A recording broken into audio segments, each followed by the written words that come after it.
Welcome, everyone. This is your friend, the DN What If, here with another exciting fanfiction. Today, we're diving into the story of What If Deku Inherited the Legacy of Giants? If you enjoy this video, don't forget to hit that like button and subscribe for more fanfiction content just like this. Now, let's get started with the fanfic. Teach your children well. Their father's hell did slowly go by. Feed them on your dreams. The one they pick's the one you'll know by. Crosby, Stills, Nash and Young. The morning had been nothing short of beautiful, a masterfully crafted scene of no equal. The cold, biting wind had run its course, giving way to a magnificent sunrise, breaking through the clouds in a multitude of indescribable colors. Birds sang their merry tune, trees swayed gently in rhythm, and the grass crunched beneath the dew, tiny crystalline structures yielding to life. And witnessing it all was one Midoriya Izuku. Izuku was a young boy, just 5 years old, with chubby cheeks and a diamond-shaped pattern of freckles, 4 on each cheek. His curly, unruly forest green hair nearly fell into his wide turquoise eyes. A small triangular nose sat between them, softening his otherwise serious expression. He was also a bit tall for his age at 48 inches, 121.92 centimeters, though his limbs remained worryingly thin. Today, he wore a silver and red t-shirt, a tribute to the first known hero, whose name had been lost to time, and baggy green shorts. Unlike many children, Izuku was calm, though not particularly collected. His gaze darted across his backyard, following any movement it could catch, from birds and dancing trees to the beginning of a garden where insects celebrated the sunrise. Even the sudden collapse of a rotted fence post earned a flicker of his eyes. He only followed motion. Eventually, the sun brightened the world fully, the day resetting itself. New noises filtered into Izuku's mind, and he tried to categorize them until he couldn't anymore. Overwhelmed, he stood at attention as he heard the back door creak open with a sigh. "Izuku," a voice murmured. "You remember the deal we made?" Izuku turned to see his mother, Midoriya Inko, yawning in her full-body, seafoam green sleepwear. Her long, straight green hair reached her mid-back, and her eyes, bright green with hints of yellow, were heavy with sleep. She had a small button nose and stood at an average height of 67 inches, 170.18 centimeters. "If I am to watch the sunrise," Izuku began, "then I must wake you or Otsu-san." I attempted to do so but failed in both efforts. I reasoned there would be no issue, given the circumstances. Inko blinked slowly. "And how do you figure that?" All Might was recently sighted 3.5 miles 5.63 kilometers east of our location. Considering his patrol history. "Izuku," Inko interrupted gently. "It's not just about danger. We need to know where you are. If something happens and you're gone, what are Otsu-san and I supposed to do?" "Right," Izuku muttered, mood dimming. "I'm sorry, Kasen." "Oda-san." A yawn echoed behind Inko, and she turned to the source. "Honey, you can go back to bed." "I would," came a relaxed, announcer-like voice, "but my internal clock won't let me." The man stepped into view, slightly tanned, with short, thick black hair that curled at the ends. His hazel-brown eyes held warmth despite his tired look. His face was clean-shaven, eyebrows thick, and like Izuku, he had a small triangular nose. Inko sighed, then smiled. "Still go rest. I'll make coffee for both of us." She looked to Izuku. "Want anything to eat? I'll have the fried rice in the fridge." "I'll heat it up for you." Izuku nodded and started inside, pausing in the doorway to glance at the sky. "Something interesting out there?" his father asked. "No. I don't think so," Izuku replied, not turning. "Izuku, I love you, but I can't hear you when you speak away from me. Deaf in one ear, nearly ruptured the other, remember?" Izuku turned, walked to his father, and bowed slightly. "I understand, Oda-san. I apologize." His father sighed, ruffling Izuku's hair. "No need to be so tense." Breakfast passed quietly. Everyone was still waking up except for Izuku, who remained silent for different reasons. "Oh right," his father said. "Isn't today your quirk registry appointment?" "Yes," Izuku replied absently, his mind flashing elsewhere. "That'll be interesting." Maybe they'll find out more about mine through you. Inko shook her head. You know they won't. You've given them nothing to go off of. His father shrugged. Still funny, right? The best quirkologists in the world can't figure out one man's quirk. Inko let out a small laugh. There's always ego in that space. Izuku quietly observed his parents back and forth while finishing his bowl of fried rice scrambled eggs, leftover pork shoulder, carrots, celery, onions, and Chinese sausage. He washed his dish with the help of a step stool and returned to his seat. He glanced at the clock. 7:30 a.m. That was odd.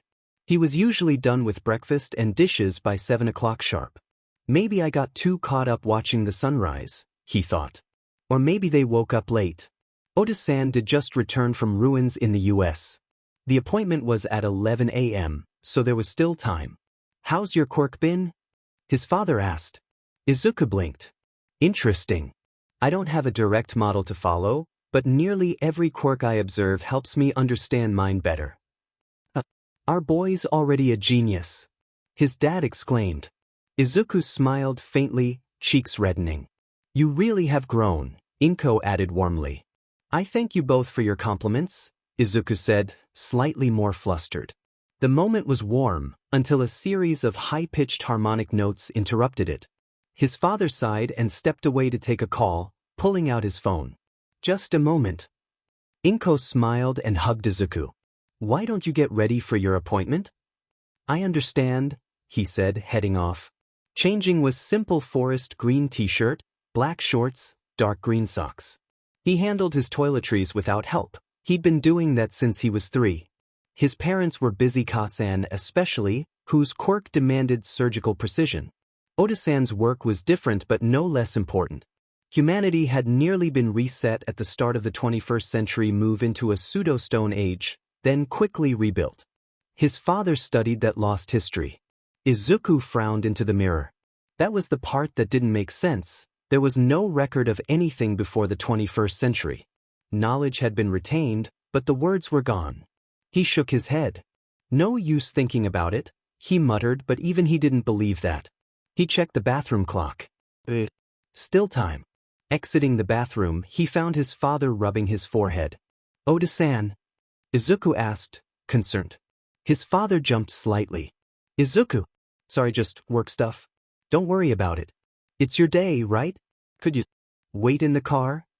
But the appointment is at. Why would I go to the car at 8? Oda-san stammers, clearly clamoring for a response. Then go play in your room for a little while. I need to talk to Ka-san, it's really important, and a little embarrassing, so I don't want you hearing it. Izuku blinked, then nodded, walking off again. He supposed with so much time ahead of him, he could write more, maybe dive back into quirk theory. The thought brightened his face as he remembered his previous online inquiries. Instead of entering his own room, Izuku turned left at his door, stepping into another room and climbing onto a chair in front of the family's desktop. He booted it up and navigated to the hero forum he frequented. His breath hitched with excitement when he saw over 60 notifications, only for it to fizzle as he opened them. Just more people agreeing or nitpicking. Nothing fresh. No challenge. No spark of insight. He sighed. No nuanced replies. No real conversations. DMs it was, then. He wasn't really supposed to be reading them unsupervised, but Higurashi-san was different. His parents trusted the old man too, and that kind of thing didn't come easy. Dikaru. Hello, Higurashi-san, how are you feeling today? A minute passed. Higurashi. Hello, Dikaru-san. I'm sad to say I'm not feeling well today. But I thank you for asking. Nobody seems to have the decency of simple polite words these days. Such a shame. Enough of me though, how do you feel? Your quirk's still behaving? No mishaps or otherwise? Dikaru. No, my quirk's been fine, Higurashi-san. After that early boost in progress, though, everything else has been slow going. Do you have any quirks I could look into to improve myself? Higurashi. Well, you've already taken a good look at some emitter-type quirks with theories and research to show for it. I saw that post last night. Your ideas are sound, but too impractical. Too narrowly focused. You build up one side of the quirk, and everything else falls away. Your other ideas can't keep up. Izuku frowned a little but shook it off. Higurashi-san was always blunt negative to the bone, really, but he never spoke without a reason. Of course, Higurashi-san also asked questions a bit too personal for Izuku's liking and hit a bit too close to home, but that was just how Higurashi-san was. Yeah. Izuku justifies in his mind, narrowing his eyes while looking down at his hands and the keyboard while his fingers flexed, tapping the keys light enough to not hit said keys. Higurashi-san is just like that. Higurashi, what gave you the idea that such a quirk could exist? I'm curious. Deku, a joke really. I noticed that all the quirks you ask about are used in the same location. I thought maybe you had some kind of teleportation quirk, or something that could steal others. Plus, those disappearances in Hosu Prefecture match up oddly well with the quirks you've shown. But you're in Shibuya, so it's clearly nonsense. Higurashi? Oh? Such a simple response, but it made Izuku shrink a little. He could feel Higurashi-san's judgment in that single word. Cold and precise. It made him shiver. Higurashi, a preposterous thought from a preposterous boy. Keep this up and I may have to kidnap you to keep you quiet. Izuku huffed a small laugh like his mother does, rolling his eyes. He hadn't upset him, at least. Who'd believe in such a ridiculous quirk anyway? Deku, well, back to researching Ryukyu. I appreciate you spending time with me. Higurashi, don't worry about how others use their time. I am merely investing mine. Oh, and do be careful with your appointment in Hosu Prefecture today. You said it yourself, people have been going missing there. Izuku blinked. Deku, I don't believe I ever told you about my appointment today. Higurashi, careful with your cards, Deku-san. I didn't need to know, I only needed to guess. And you gave it away. What if I'd been an actual villain instead of a grumpy old man? Information is king, after all. Deku, that doesn't answer my question. I never gave you even an inkling about that appointment. There was a pause. 2 minutes passed. Higurashi, an old man learns to trust his gut, Deku-san. Besides, you told me you got your quirk 5 months ago and today's the last legal day for quirk registration. It wasn't hard to figure out. Izuku blinked again. That was how they met in the first place. Deku, right? Thanks again, Higurashi-san. I'll talk to you later. He exited the DM window without checking for a final message. Back on the main forum, the thread list scrolled on, quiet and bland. Still time to burn. And so many questions left unanswered. Are you excited, Izuku? Inko asked, the family of 3 sitting in a weird, small, cable car-like structure made of metal and components he hadn't truly come to understand. It always amazed him to see the intricate design soften its harsh movements. The outside was covered in hot, molten metal, warped with recent use. It made Izuku raise an eyebrow at his father, who made an odd noise like a raspy bird chirp before simply shrugging and saying, "Work?" They began to sit across from each other on the cable car, Inko instantly strapping herself into a seat and saying, "Izuku, make sure to use a seatbelt this time." "Man, I gotta do this again so soon?" Oda-san complained, nose wrinkling in disappointment and a little amusement as he sat down beside his wife. Inko elbowed him softly and raised an eyebrow. 3 weeks ago, you traveled from the Nevada Bay to the Brazilian rainforest, then to those ruins in Italy in a day within 3 hours without breaking a sweat. Don't give me that, I'm too tired, attitude. It hit Izuku immediately, a blow directly to his soul, as he sunk into a memory. A stone arch crumbling beneath ivy. The hush of sandals across marble streets. A temple bell, and laughter in a language his mouth could never shape. Memories that weren't his. Rome, Izuku absently thought. She's talking about Rome. Raising his hands in a move reminiscent of backing off, Oten made a small wheeze of a laugh, causing Inko to smirk just the slightest bit more. Okay, looks like I've been caught red-handed. He looked at Izuku with a slight smirk of his own. You ready? Izuku nodded rapidly, eyes wide and focused so as to not miss anything, muscles tense with anticipation. Well, be sure to keep your hands, feet, and heads inside the vehicle at all times, but if you follow one rule, it should be that you don't blink. In a flash, the cable car was gone, accompanied by a small pop. Izuku's senses were instantly overwhelmed with what felt like everything and nothing all at once. He was both hot and cold, both heavy and weightless. He felt ants crawling under his skin, living in his nerves. The next second, he felt like every pore on his body was filled, as if hair had spontaneously grown, with the next seconds having his body feeling different in so many different ways. It was all so uncomfortable, but Izuku still loved it for one reason only. Colors. Colors beyond imagination. Colors like this morning and the one before that and beyond. Colors unseen by the naked eyes, colors unknown to the human mind, colors simply indescribable to a living being. This was the reason he watched the sunrise, well, at least the best he could.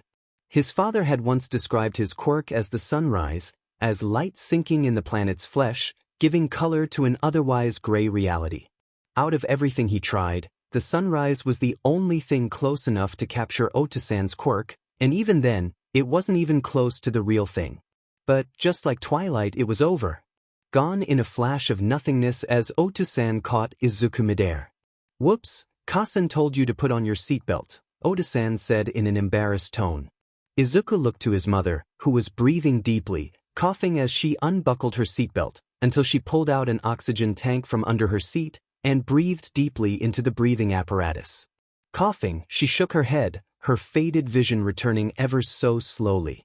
Inko groaned, her voice still congested. "That felt like I coughed up a lung." Otosan winced. Sorry. I really thought you'd built up a tolerance by now." "You thought wrong again," she snapped, voice very strained, making Otosan bite his lip, hoping he didn't need to know what his wife said. He began to regret not learning lip reading as Inko held out a hand to him. "Give the things, honey." "The things? The paper things." Inko mumbled, trying to breathe through her mouth while keeping the snot in her nose, making her words nearly unhearable to the nearly deaf father. "The absorbent papers, whatever they are. Izuku used them to clean off that bug splat that one time." He blinked, then awkwardly placed a confused Izuku in her arms. I only hear you say Izuku clearly, so I'm guessing you want him?" the father asked with an apprehensive face. He stared at him, then at Izuku, then back at him. There was a pause ardent with irritation, Inko making small little chirps with her vocal cords that display her confusion, disappointment, and frustration. Her mind racing to find the word she was looking for, until, "Tissues, Midoriya Shin," she said through gritted teeth, snot slightly dribbling out. "Not our son. He is not absorbent." Otosan's eyes widened as if that had genuinely never occurred to him. "Oh, tissues. Absolutely. Totally. Yes." He scrambled for the box like a man dodging a domestic airstrike. Blowing her nose, Izuku and Otosan waited with mild discomfort with the noise, looking away to give her privacy. Izuku gave his mother an odd look. He didn't understand why she always wanted to have Otosan use his quirk for transport if she always reacted so poorly. There was always those 10 minutes after the jump that a person's body went into overdrive, trying to fight a non-existing sickness in their body, flooding and attacking everything that wasn't part of themselves. Of course, Otosan and Izuku himself weren't affected by this, but Otosan's quirk had a different downside for the user, and Izuku was Izuku. They really hadn't found a reason for why it didn't affect Izuku, they just knew it didn't. Graciously, those 10 minutes of torture Inko had to endure were over, though Inko was still slightly stuffy, making Otosan's face slightly pained. "We could have just driven here. It was only 30 minutes away," Otosan mutters, making Inko sigh. "Izuku likes it," she said in response, making Otosan chuckle. Though a searching glance was thrown Inko's way with that comment, Otosan's eyebrows furrowing fast enough where Izuku might have missed it if he wasn't looking at his father. "Well, okay, just don't spoil him too much," Otosan said with a shrug, still trying to chuckle, even with said emotional pain evident across his face. "Anyways, are you ready for this, Izuku?"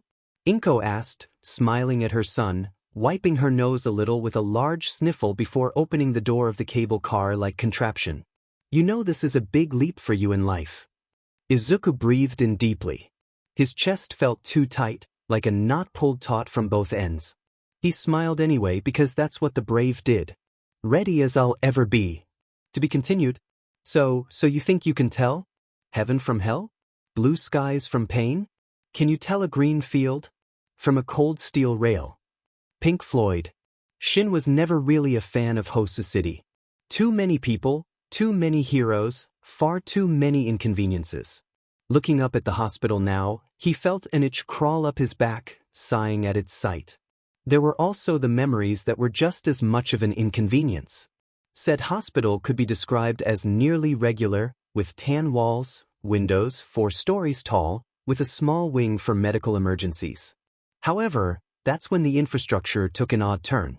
Sturdy supports surrounded each side of the building as well as a stabilization network connecting it to each and every building surrounding the hospital and beyond. This went for every building in Hosu, trying to protect the buildings from earthquakes the best they can, but these days, they're only really inconvenient. All the villains within the area took advantage of this system for hostage purposes and getaways, as damaging them was a huge risk. I'd immediately enact a petition to take this system down if it wasn't for that thing. Shin thought with a grimace. Of course, though, that isn't the point of why we're here. Shin thought with a shake of his head, looking down at the small hand on his own, trailing up the small arm and eventually to his son. Seeing his son always brightened his day. Yet, the memories came unbidden by his search for another focus. I wonder if I can visit them. Shin sighed again as the family of 3 were hit by a blast of the smell of anti-skeptics walking through the front door.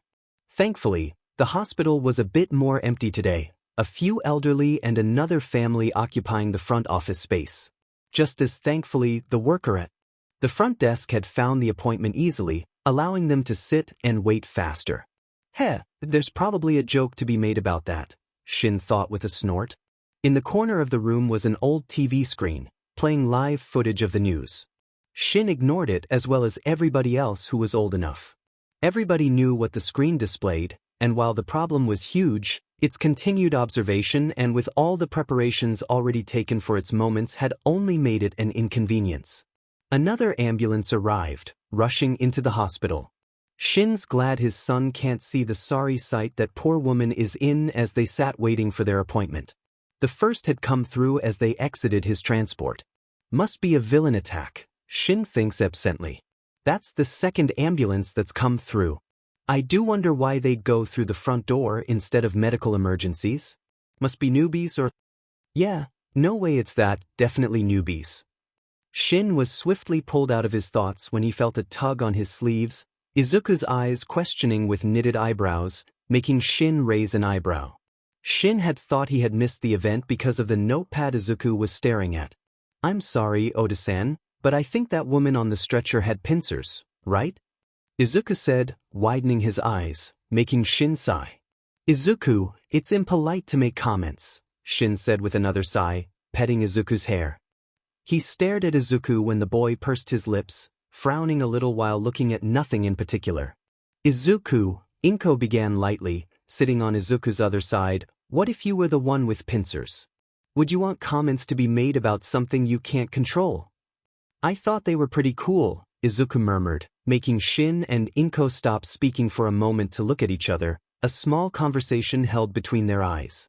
Well, Shin began slowly, I think that next time, you should put your comments together. Just so nobody misunderstands your words, he finished, before adding. You remember that time Kasan and I had miscommunicated and I had nearly missed your parent-teacher conference? Izuku nodded, not completely following. Well, it was the fact that we miscommunicated and not the intention that was originally felt about the complication. Do you hear what I'm saying? Izuku began squinting at his Ota-san, Shin clearly seeing Izuku's mind running a mile a minute, before Izuku eventually answered, no. Shin blew a small raspberry, before hemming and hawing at his words, looking towards a deadpan Inko, her unspoken words clear. Are you going to keep digging this hole, or do you want my help? Shin, as much as he wanted the help, felt his pride take a hit. He could explain this topic to a child, no less his own, who is the smartest ever. Well, Izuku, what if you dash? Shin sagged between his stuttering and sputtering, the wind in his proverbial sails stolen right from him. Sighed and looked at his wife, who sighed, shaking her head with a small smile in return. Inko looked to Izuku and said, "What your Otu-san is trying to say, Izuku," she began, brushing a hand gently through his hair, "is that people don't always hear what you mean to say, only what you actually say. So even if you meant something kind, like thinking someone's quirk is cool, it can still hurt if they're used to people judging them for it." Izuku's eyes widened slightly. "Even if I didn't mean to be mean?" Inko nodded. "Exactly. That's why we try to say things clearly and kindly so people know we mean well." Shin nodded sagely. "Your Ka-san is much better at explaining things." There were a few minutes of silence as Izuku sat and absorbed this new knowledge before he nodded to himself and said, "What is talking clearly and kindly called?" Inko smiled with a near imperceptible snort, saying, "If there was a singular word for it, it would be tact, but it's just being thoughtful and considerate of your words. I think the kids at school need to learn tact as well." Shin raised an eyebrow at such an offhanded comment from his boy, but shook it off in the same instance. He locked eyes with Inko again as she tried to continue the conversion, but Shin made a sign with his hand to let the conversion die, shaking his head slightly. Shin knew his son, such words were likely never to be heard again unless it became a real problem. "Midoriya Izuku?" An old, raspy voice called. As the family looked up, they saw a fairly old man of a portly and short stature. His head is completely bald, his big, square nose carrying a very large and bushy mustache. Goggles sit on his face, completely shielding his eyes while making said eyes completely unseeable. He stood, his doctor's coat a spotless white, hands placed neatly behind his back. It made Shin tense, not being able to see a person's eyes. There was a truth about eyes being the window to the soul, and he didn't want to just hand off his boy to just anybody, could he? He nearly cursed as he heard a series of high-pitched harmonic notes. Damn it, why now of all times? Shin thought desperately. Inko gave Shin a tired but knowing look, nodding at him. This only made him sigh, knowing he'll miss more of Izuku's life. "Hey, Izuku, sweetie," Shin said with a tight smile. "I got a work call to take right, so I'll see you after your appointment, okay?" Izuku blinked and pursed his lips, but nodded, making Shin's smile genuine. "I'll be back in a blink." "Let's see now, Dr. Ujiko," if Izuku had read the name tag correctly, sang, humming a little tune while swaying and flipping through Izuku's file to the beat of whatever song he had in his head. "Midoriya Izuku, age mother, Midoriya Inko, and father dash." The doctor stopped moving, tilting his head slightly. "Where do I, yes." Dr. Ujiko continued, nodding a little and looking at Izuku. "I remember this case. Your father was once a subject of great debate regarding quirkology. People were always trying to solve his quirk, all trying to one-up each other on the subject. It was funny really, it reminded me of watching my dad catch crabs when I was younger." Izuku looked around, still slightly paying attention to the room itself. While the room had the same doctor's equipment he had seen in the Musudifo hospital, much like the outside, it was full of internal supports, everything practically nailed down to make sure it never moved. There was also another TV in the corner, also monitoring the news on low volume, still displaying that weird, giant, oval lump. It was still slightly jarring to Izuku to see everything be the same, yet so different. Looking down and under at the table he and his mother sat in front, and yup, more support. Izuku felt a small tap on his shoulder, making him into the direction of the tap, and up to his mother, who was giving him what are you doing face and pointing at the doctor. Izuku felt his cheek redden a little as his gaze looked to the doctor, who had stopped telling his story, looking at Izuku with an expectant look. "So," Dr. Ujiko said with a sigh, "are you ready to continue, or do you need to take another look around?" Izuku nodded with his head down, thoroughly embarrassed by his actions. "Well then, thank you for letting me continue. Now where was I? Right, so my dad would never put the lid on the bucket of crabs, and it always made me so anxious, thinking the crabs would escape," Dr. Ujiko continued, unprompted. "But, to my surprise, the crabs would always end up pulling each other down when one got too far up. Dad said it was in their nature to reach for the highest point to get out, and it just so happened that the highest point was always going to be another crab. After that, all the crabs would try to use that highest point, and it always ended up with the highest crab being dragged down to the bottom with the rest. Crowd behavior, Dad called it. Anyways, what were we? Yes. Your quirk. Dr. Ujiko refocused, leaving Izuku and Inko in the dust. What do you think it is, Sonny? Izuku stammered slightly before shaking his head. My quirk is best described as, Izuku said with his word faltering, patting himself down as if searching for. With a snort and zipping sound, Inko produced a small notepad from her purse, Izuku feeling heat enter his cheeks. You left it on the chair in the waiting room. Izuku's blush only intensified as he grasped said notepad and gave a mumbled thank you. Then, in a complete 180, cleared his throat and said, My quirk is best described as the ability to see where the sun has been. Dr. Ujiko paused in his swaying, tilting his head.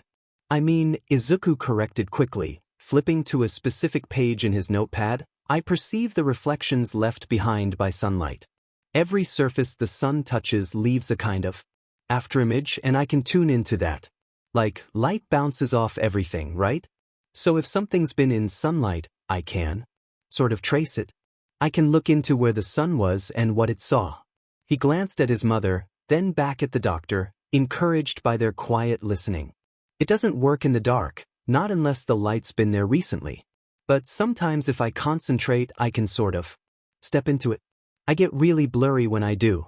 Ka-san says I shimmer. Oda-san says it's like I'm becoming light. Dr. Ujiko's humming halted entirely, the mustache bristling like it had caught a breeze of intrigue. I can't always control it. And sometimes I see things from way back, like stuff the sun touched days ago. It's hard to explain. It's not like a memory or a photo. It's more like the light remembers. And if I'm careful, I can remember it. Dr. Ujiko sounded out, face turning to face Izuku's mother, who nodded. You know what, kid? That's honestly a pretty cool quirk. In fact, I'm a little jealous. All I got is a hair-thickening quirk, which, as you can see, the doctor continued, lightly patting the top of his head before shrugging, doesn't always apply. Izuku and Inko snorted with the same eye roll and everything, until the world lurched. The lights began to flicker and the walls shook, trying to fling everything in the room around. While Izuku and Inko began to feel slight panic, Dr. Ujiko merely sighed, hiding under the table and saying, Come on, you two, let's get under the table. The two Midoriyas practically jumped under the table, the doctor continuing by saying, Grab a hold of the leg, everything's gonna be fine. The shaking lasted for a minute longer before it finally stopped. While the mother-son duo helped each other up, Dr. Ujiko rolled out from under the table with a groan and smacked the TV in the corner a couple of times till the screen came back on. After a couple of seconds of staring at the screen, the doctor made another audible groan, making the Midoriyas look at each other with confusion. Is everything okay, Dr. Ujiko? Inko asked, still feeling a little panic. Yeah, just that stupid beast rolling over. Crushed half a block too. Stupid beast. Dr. Ujiko sighed again, saying, Come on, kid, Skydon, the sleeping kaiju. Stupid thing fell from the sky, and because it's so heavy, we just have to leave it there and let it crush the city ever so slowly. People can't move it? That kaiju is said to weigh over 10,000 tons. How could you expect anything to move that besides itself? Of course, nobody really lives close or really gets close these days due to the danger of, being near a 10,000-ton kaiju that could kill by rolling over in their sleep, but come on. It's a waste of good infrastructure in my opinion.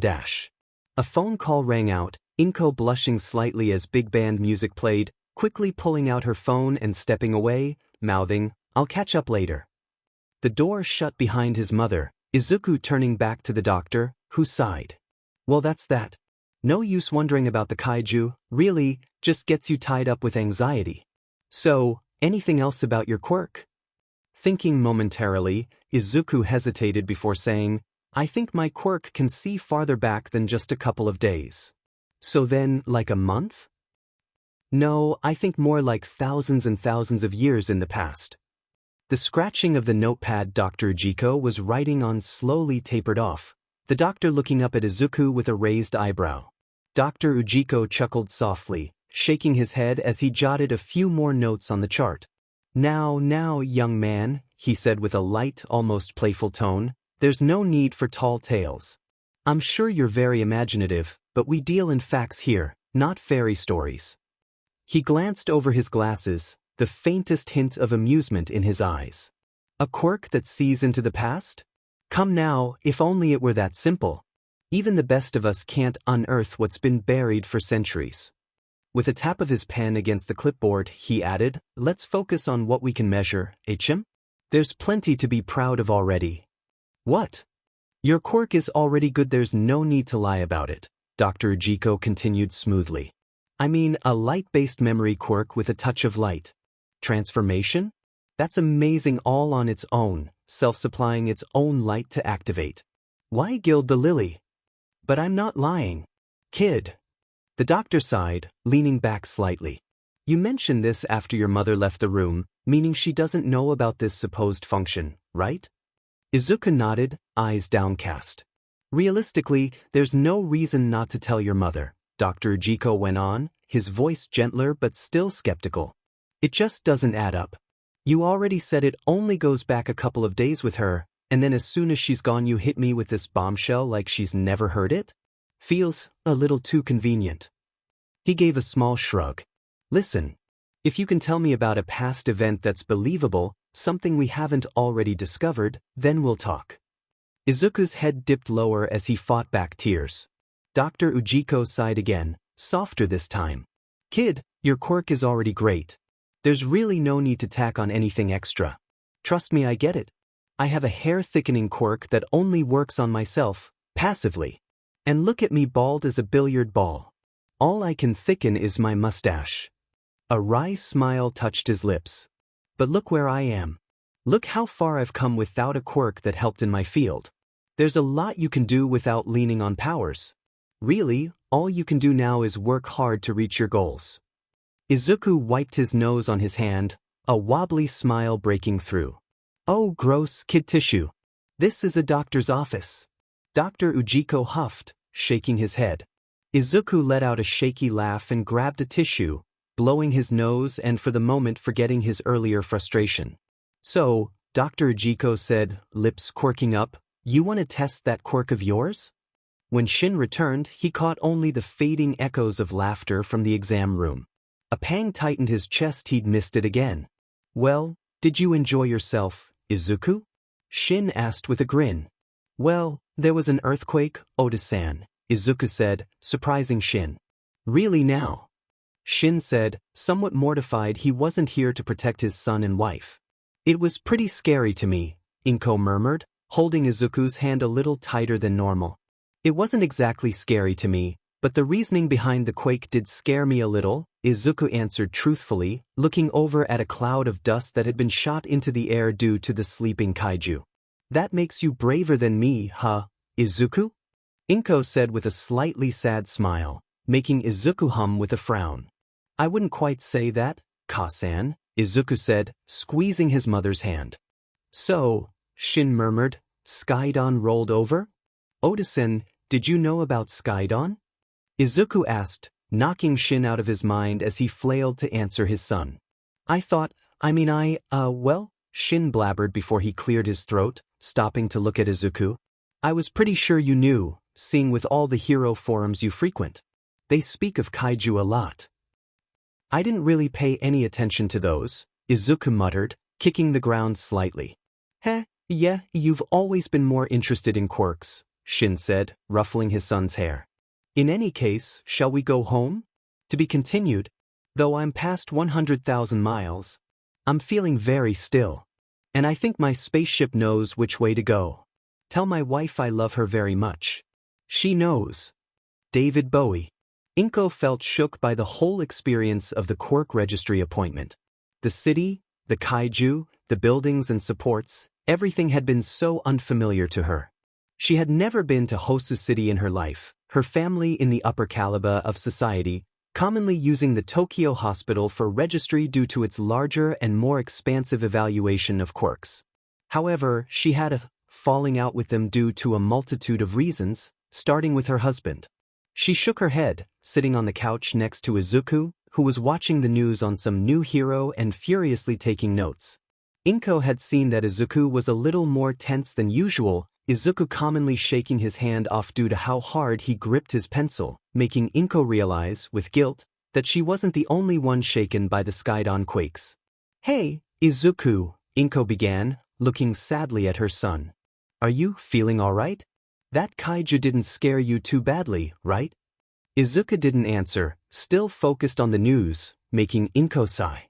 However, she was surprised when Izuku said, "Yes. I am a little fearful of Skydon. It's my first experience with a kaiju ever. I had previously read about a few others that were vaguely interesting, like the Vashta Narada, Jamila, and Nirona for quirk research purposes, but..." Inko cringed. "Ah, the first real kaiju encounter," she murmured, remembering her own. "The kaiju are always scary at first. Nearly indestructible and a complete unknown in world structure." She took a deep breath, remembering her own. Shin and Inko had been dating at the time when... Inko shook her head. "No, comfort Izuku, reminisce later," she thought firmly. "Hey Izuku, you want to watch a show?" "It's one of my favorites," Inko asked, hoping to get her son's mind off the kaiju. She didn't really want to watch the movie, but it was the only diversion she could think of off the top of her head. "Sure?" Izuku questioned, which made Inko stand in turn and grab an old, weathered and leather sachet made to hold CDs. Not that. "Here it is," Inko exclaimed lightly, holding up an old disc, labeled, Ultraman, Disc 1. "What's the show about?" Izuku asked. "Oh, it follows the Science Patrol, a group investigating and combating alien and kaiju threats. Unbeknownst to them, Patrol member Shin Hayata can transform into the giant hero Ultraman when faced with danger." Izuku droned for a second, eyes narrowed with a question on the tip of his tongue. "Isn't the Science Patrol like a real thing, though?" "Yeah, it is kind of propaganda for the Science Special Search Party, but I like it," Inko said with a small pout, more memories surfacing before she shook them off again. "Just watch it for now, it is pretty inaccurate, but it's for entertainment with a side of actual data and propaganda," Inko finished, plugging in her computer to the TV and putting on the computer's CD reader, switching the channel to show her computer screen. The screen went black for a couple of seconds, a throbber gently rotating in the middle of the screen to show that it was loading. Before long, the screen came back to life, soft yet blaring horns entering Izuku's ears, an entire band, instantly recognizing the song. "Hey Mom, is your phone going off?" Izuku asked, looking to the coffee table in front of him for his mom's phone, who only laughed softly and lifted her phone in her hand. "No, sweetie, I just got my ringtone from this show," Inko answered simply, smiling widely at the nostalgia she felt by hearing the music and seeing the Silver Giant's small clips of fighting with a tall, weird dinosaur, a green-horned lizard that shot lightning and more, before she grabbed the remote, going back to Izuku and pressing play. Instantly, the screen went dark again before it faded to a weird psychedelic paint mix that slowly unmixed to spell, Ultra Q, odd drums and sounds similar to swords scraping steel, a vibraslap, and a door squeak followed by a disjointed piano key. All to end with red filling the screen in tandem with the trumpets, trombones, tubas, a single violin, and drums as the exclamation and climax of the small piece, releasing the small build of tension it made. Instantly, the drums of his mother's ringtone came through, the trombones, tubas, and trumpets following and coming together for a powerful start to the song, before falling into a big band rhythm, a children's choir beginning to sing. Looking slightly to the left, Izuku saw his mother swing her head from side to side, mouthing the words with a smile on her face. It made him smile as well, turning back to the screen to watch. In the beginning seconds alone, Izuku began to see the reason as to why his mother loved the show. The story and effects were incredible, as well as the easily digestible and followable dialogue. This Shin Hayata did make him a little curious though. He looked so similar to his dad, he could just... "Oh, your father acted in this, by the way," Inko added as an afterthought. "We were in high school together when this show started to come on air, and I recognized your father as well. What a time to live, huh? She finished, laying her chin in her hand with a soft smile, looking at her husband from an older time. Izuku blinked at his mom and opened his mouth to speak, but was thrown for a loop as the sub-VTOL and vertical takeoff and landing plane his dad was driving smashed into a red, floating orb of light, both crashing down into the forest. Huh, so Dad's the main character, Izuku muttered, now watching Shin Hayata more closely. Watching the VTOL crash with an eye roll, Inko felt herself relaxing. She had always found solace with this show. It comforted her in hard times, it talked to her with difficult issues, it taught her to remain calm. Sure, just about everything about it was fake in one way or another, whether that be by fake kaiju or inaccurate kaiju information, but it just felt good. Though the thing that annoyed her about the show was the inaccuracies with the technology. Well, you had to develop a plot somehow, but come on, a supergun that could combine like puzzle pieces and blow up a kaiju in one shot? Complete malarkey. Inko scoffed softly under her breath, watching one of the SSSP members casually shoulder the massive, gleaming weapon. The real superguns use cryogenics and nanotech bullets to disrupt kaiju cell cohesion at a molecular level, she murmured. And even then, they've got a 2-minute cooldown between shots. That thing on screen? That's just 3 carbon fiber prop pistols glued together. She leaned forward a little, narrowing her eyes at the scene as the weapon fired a bright blue beam with a dramatic sound effect. Also, who the hell signed off on giving every field agent a miniaturized comms set with instant transmission and a molecule destabilizer pistol? That's, what, $1,000,000 per trigger pull for those pistols? They'd go bankrupt in an afternoon. I know for a fact most agents carry a C4L sidearm and a kinetic baton. Half of them don't even qualify for heavy arms. Her voice trailed into a mutter, almost to herself. And recoil dampeners like that don't even exist in that form, not unless I'd cracked inertia-neutral plating without telling anyone. And why does no one ever reload? She paused, blinking as she realized she'd been talking aloud. She glanced sideways. Izuku hadn't heard a word. He was leaning forward, transfixed, scribbling observations into his hero journal with his tongue pressed to his upper lip in concentration. Inko exhaled, a long, slow breath of relief she didn't realize she was holding. Absorbed completely on consuming the show, Izuku wrote down the tactics used against the ruthless, alien, reptilian criminal kaiju known as Bemular, attacking with the submarine and the VTOL. It didn't really have Izuku convinced this was how Bemular would be defeated, and his thoughts were proven right as Bemular got a hold of the sub Izuku's dad was using to attack him and threw it. All of the SSSP members in the VTOL screamed for Hayata as his sub flew, but at the last moment, an explosion of light consumed the area, Ultraman suddenly flying in, catching and laying the sub down on the ground. Izuku could only call the suit used as odd. It was a silver skin base, padded to represent muscle, red lines running across the suit, circling their ribcage, painting their entire neck red, traveling down the arms, over his elbows, and encircling the wrists like arm guards. The eyes were eternally wide and glowing, all topped off with a weird, short dorsal fin-like extremity that went from the tailbone to the crown of Ultraman's head. Still watching the screen, Izuku commented, "That suit Ultraman's wearing kinda looks like my red and silver t-shirt. The one with the line down the middle." Inko chuckled. "I bought that one for you when you were little. You said it made you feel brave. I always liked that." "It still does," Izuku replied, eyes still locked on the glowing figure on screen.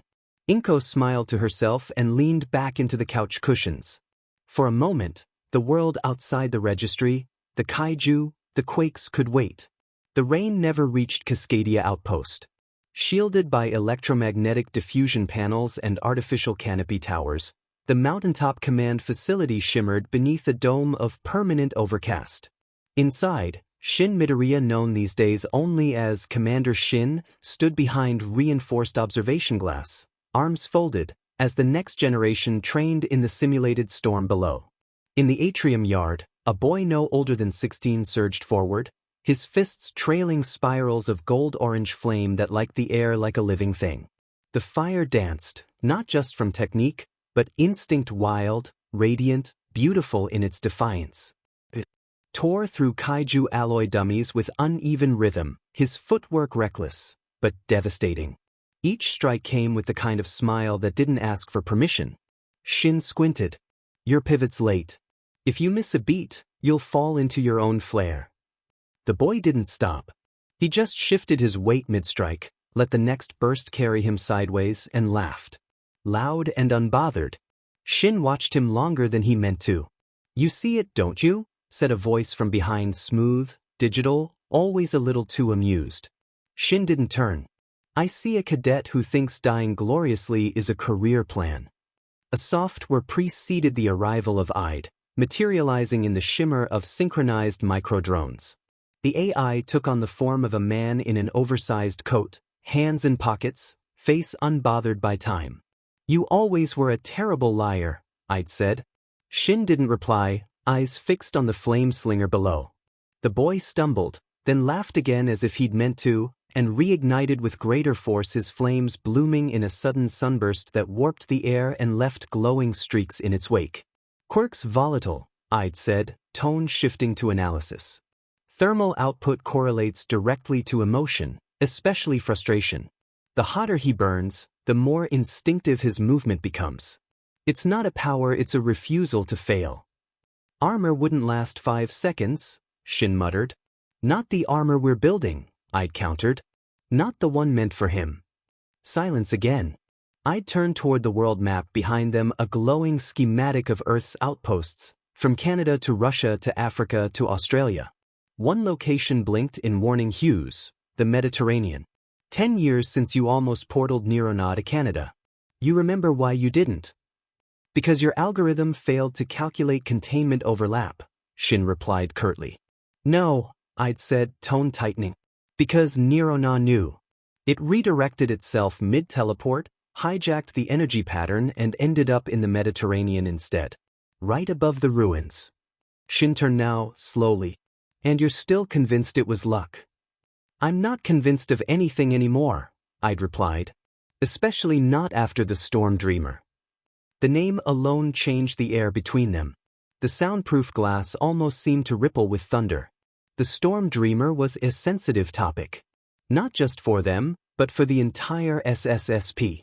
Officially, the storms were written off as natural phenomena with unknown causes. Unofficially, the truth was far stranger: a two-tailed, winged, three-headed dragon with golden scales and psychic power, sleeping in the deepest trench on Earth. It dreamed, and the storms obeyed. Larger than any known kaiju, its full form had never been observed, only fragments, shadows, and gravitational anomalies. No myths, no records, no origin. Only the carbon dating offered a clue: 17 billion years. Older than Earth. Older than the stars. Psychic saturation levels at the Vigil have doubled, IDE said. Naranga's learned to nest within its influence. It's more lucid now, territorial, even calculating. And the dreamer? Still asleep. Still dreaming of storms that stretch across continents. Shin muttered, we should have shot that whole island into space when we had the chance. You know better, IDE said. If it wakes. It won't, Shin snapped. IDE blinked literally, a stuttering flicker of his light construct. Then said, that's what you said about your memory too. The silence this time was heavy. Then, without transition, IDE stepped forward. Regardless. We're behind schedule. And you've been fighting the inevitable. He raised a hand. With a series of metallic clicks, a compartment in the wall slid open, revealing a case. It hissed as it unlocked, revealing sleek red and silver plating, segmented into deployable nodules. Shin's ultra armor. The glow of it stung his eyes. Not from the light but from the pain. Something behind his temples. A sound. A frequency. No, a heartbeat. An insistent beating that required attention, like a bomb or an open wound. Or a timer. He staggered slightly. Caught himself. I didn't authorize this, he said hoarsely. No, IDE said. But he would have. The two stared at the armor. The metal shimmered as if remembering something itself. Outside, the cadet was still fighting the dummies. Fire leapt in great waves behind him. His silhouette briefly resembled something. Shin didn't speak again. Neither did IDE. They just stood there both haunted, both responsible as the storm boiled somewhere far away. Then Shin's voice broke the quiet. Why me? I blinked once. Elaborate. Shin turned from the armor, eyes dulled by a fatigue no sleep could mend. Why do I have to be here? Why not Hikari, or Beta Squad? Even the old cadets. Why can't I be with Inko and Izuku? The name lingered like ash in his mouth. He looked out again, not at the trainee this time, but past the glass, toward the sea beyond the Cascadia cliffs. Somewhere out there, past the crackling sky, was home. His son. His wife. A life that had survived the Skydon quake, small as it may be, but still bore its scars. Ide's projection flickered, then restabilized with a faint sigh encoded into his vocal algorithm. Somehow, it sounded real. Because, Ide said, the migration's begun. Shin tensed. We picked up thermocline displacements this morning near the Kuriel Trench. Matching patterns from 20 years ago, Ide continued. Burden and Eleking, or something close enough to register, are in motion. They won't fight each other, not unless provoked. But if one veers off course, then Nevada becomes ground zero, Shin muttered. Again. Ide nodded. Shattered silicon. Still the most precarious zone in the hemisphere. And still Godzilla's domain. Shin's jaw tightened. Godzilla. The Leviathan. One of 5 known Omega Black Kaiju, a term reserved for the most catastrophic anomalies. You remember the last time Eleking wandered south, Ide said. Didn't even make landfall. Just breached the thermals off Monterey Bay. 3 minutes later, we got satellite footage of Godzilla vaporizing the ocean. Like a hydrogen bomb to a coughing baby, Shin muttered. I paused. Disturbing, but not inaccurate. He shook his non-existent head and sighed. His voice lowered. Either way, the radiation event mutated a third of the bay's plankton. Took 2 years to re-establish the ecosystem. We lost 6 scout vessels. No survivors. No wreckage. Shin ran a hand down his face, suddenly older than his reflection. So we prepare to intercept, Ide continued. If either kaiju approaches the southern driftline, Nevada activates the red network. Sonic lures, electromagnetic blinds, full containment teams, all of it, just to steer them clear of Godzilla's zone. If that fails, we warn the edge of the end, Shin said quietly. It was the old SSSP nickname for the Nevada Coast Outpost during its first iteration, but it still left him tasting copper. And we pray, Ide added, without faith. It was protocol now. Or evacuate, he added after a pause. The moment the seabed starts to boil. Silence returned. Then Shin muttered, still doesn't explain why I'm needed here. You're the only one who's fought both of them, Ide said flatly. You know their pulses. Their rhythm. You survived them, hell, been greater than them. And for their sake, Ide's voice glitched, then hardened. I hope they remember you. That's not comfort, Shin replied. No, Ide said. It's logistics. Comfort is for civilians. That stung. Shin looked away. The armor still glowed softly in its cradle. It looked like a memory of something brighter. They're expecting you in Storm Dreamer's territory by tomorrow morning, assuming Eleking, Burden, or others don't arrive first, Ide said at last. Whether you wear the armor or not, the Dreamer will know. I don't know what will happen. Shin exhaled through his nose. Then let it wait, just a bit longer. For once, Ide didn't reply. He simply faded, his projection thinning like fog under wind. Then Shin spoke quietly. Do you think he'll remember me? The Dreamer? Ide paused mid-disintegration. Izuku. A nod.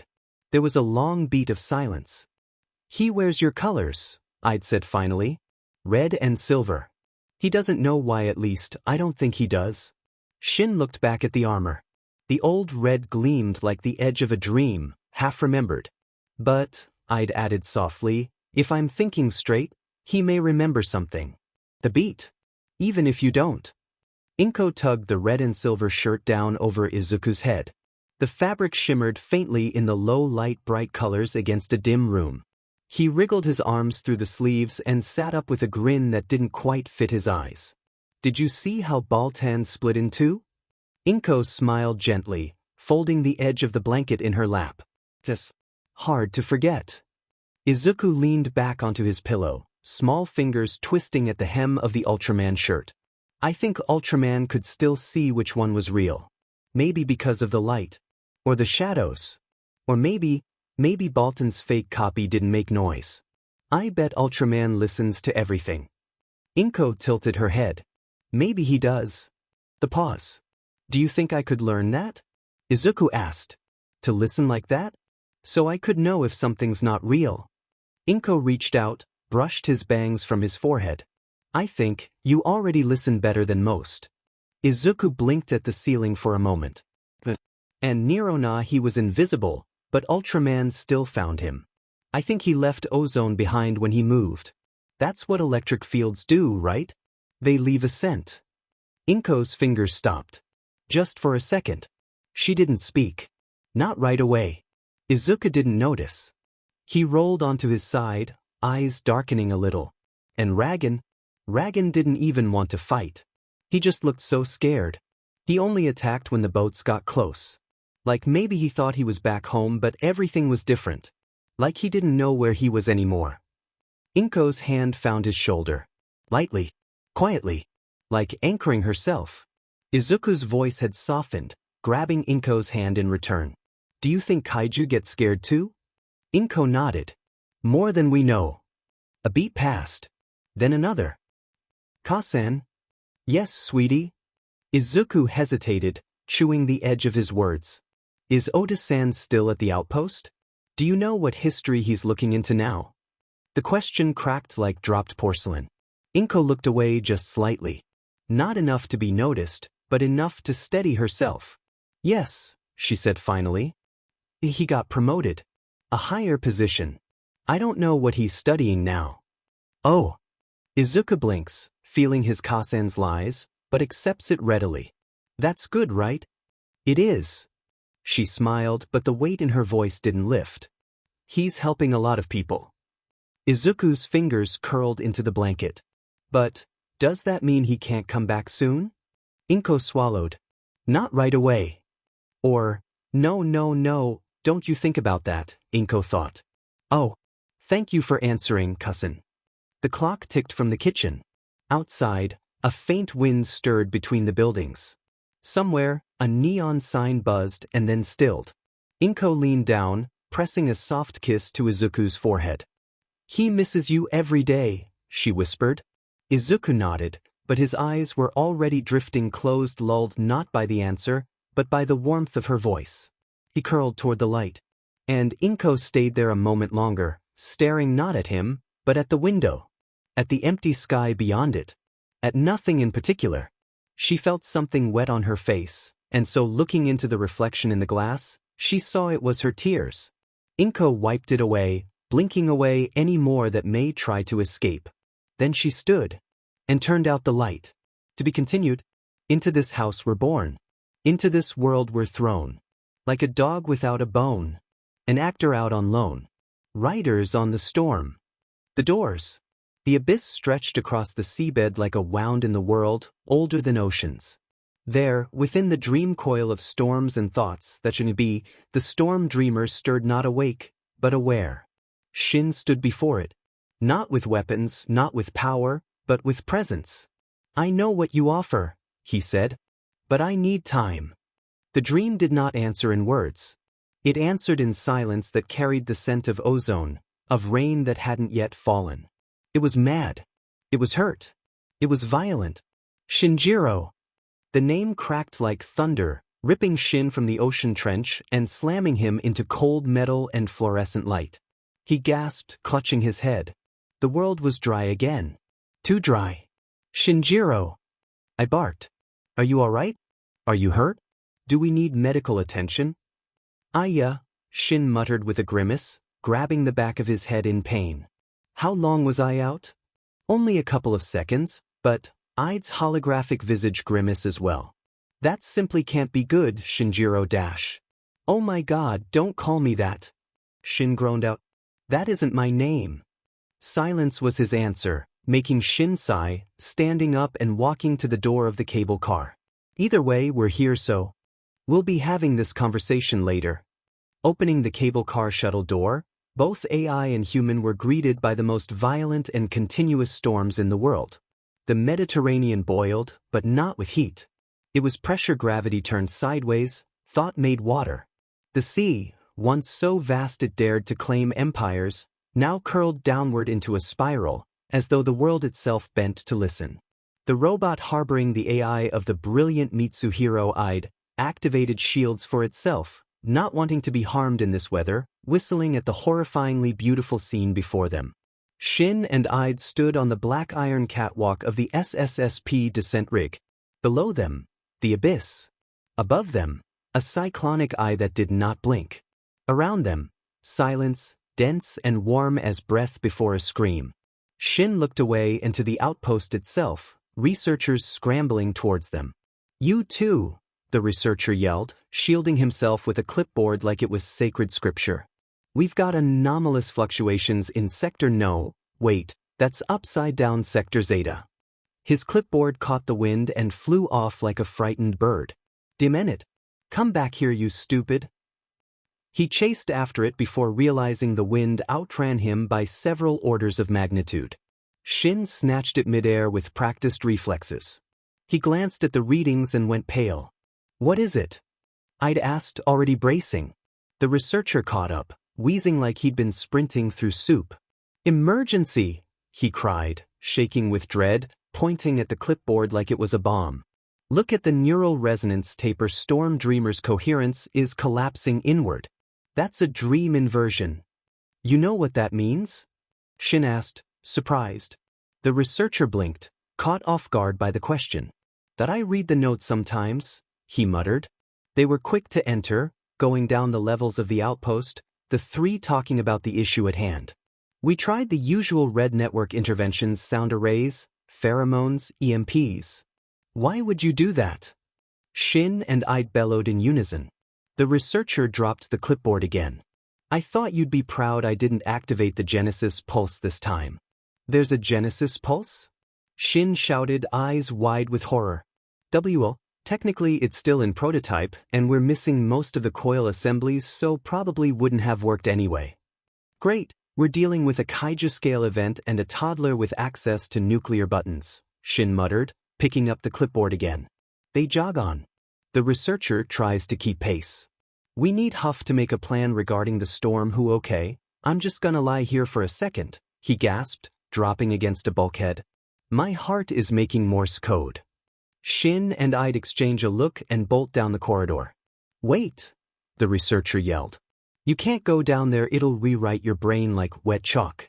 His warning echoes behind them, tinged with genuine fear and barely heard. "Don't forget to invert your psi stabilizer loops or you'll destabilize time symmetry."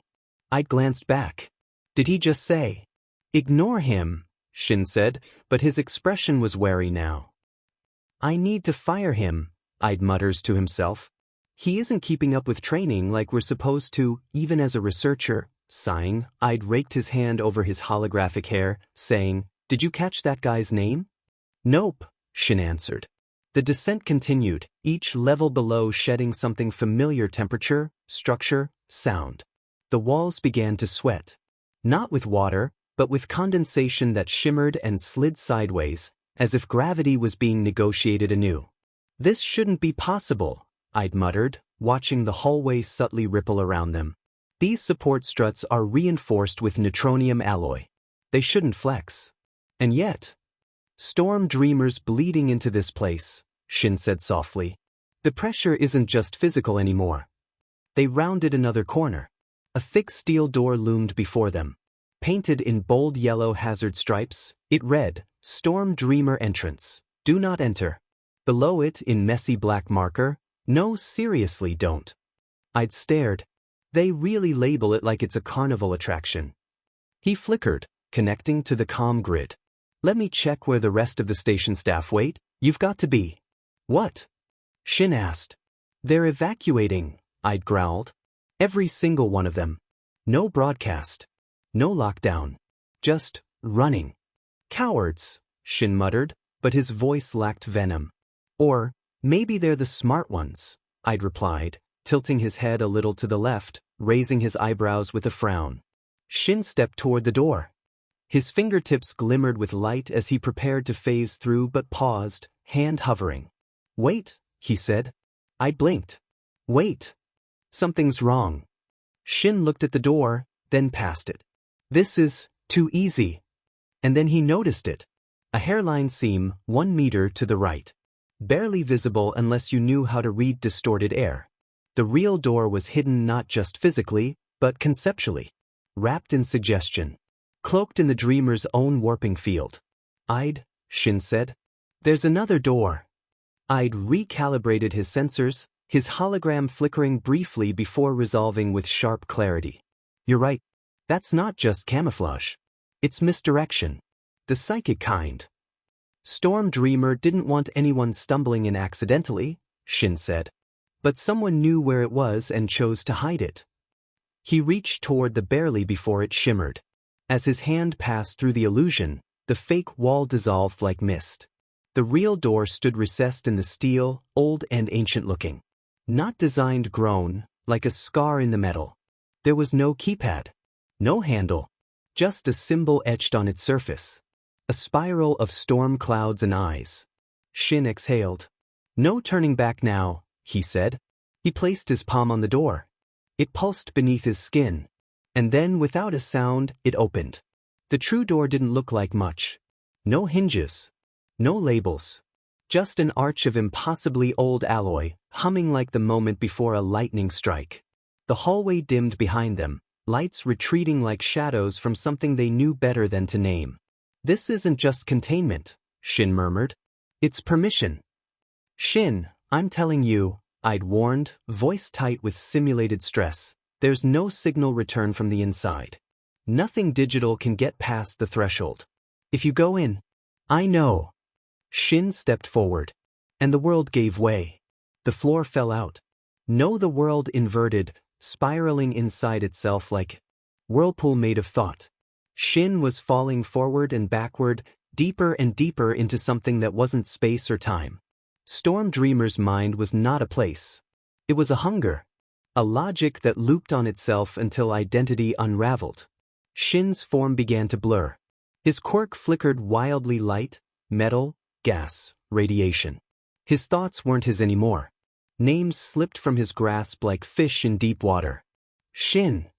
Id's voice echoed like a memory caught in static. Then even that was gone.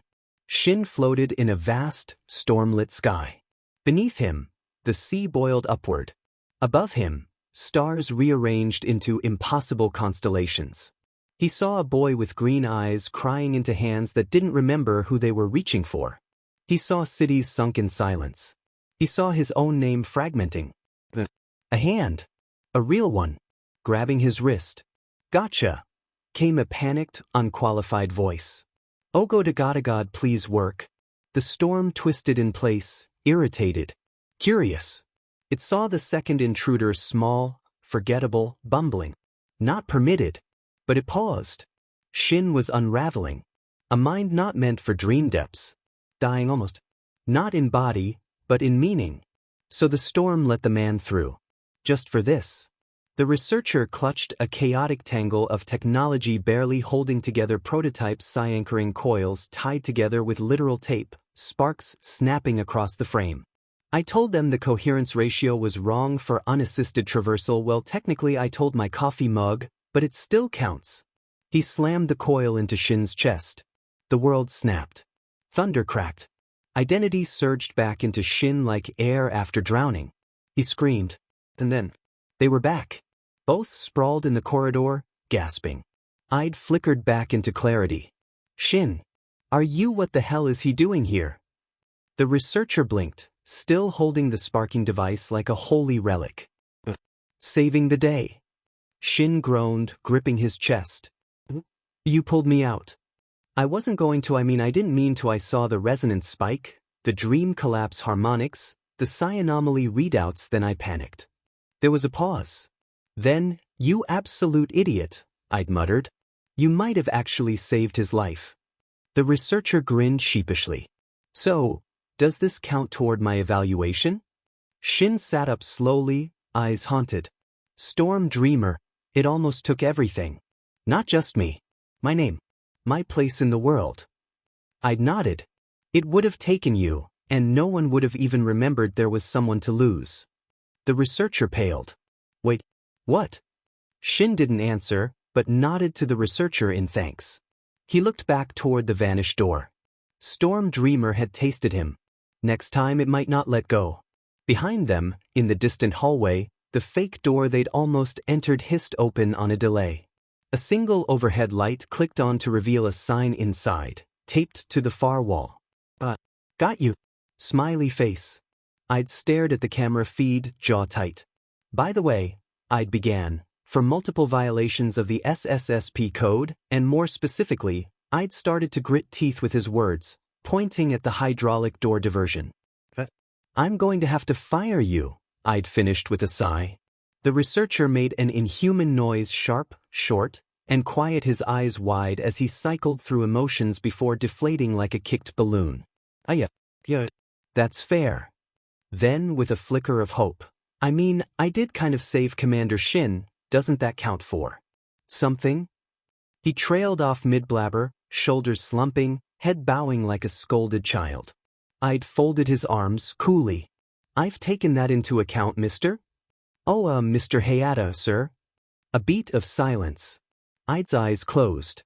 He clicked his tongue, then opened them again. Well, Mr. Hayata, your actions in saving Commander Shin were noted before I made my decision.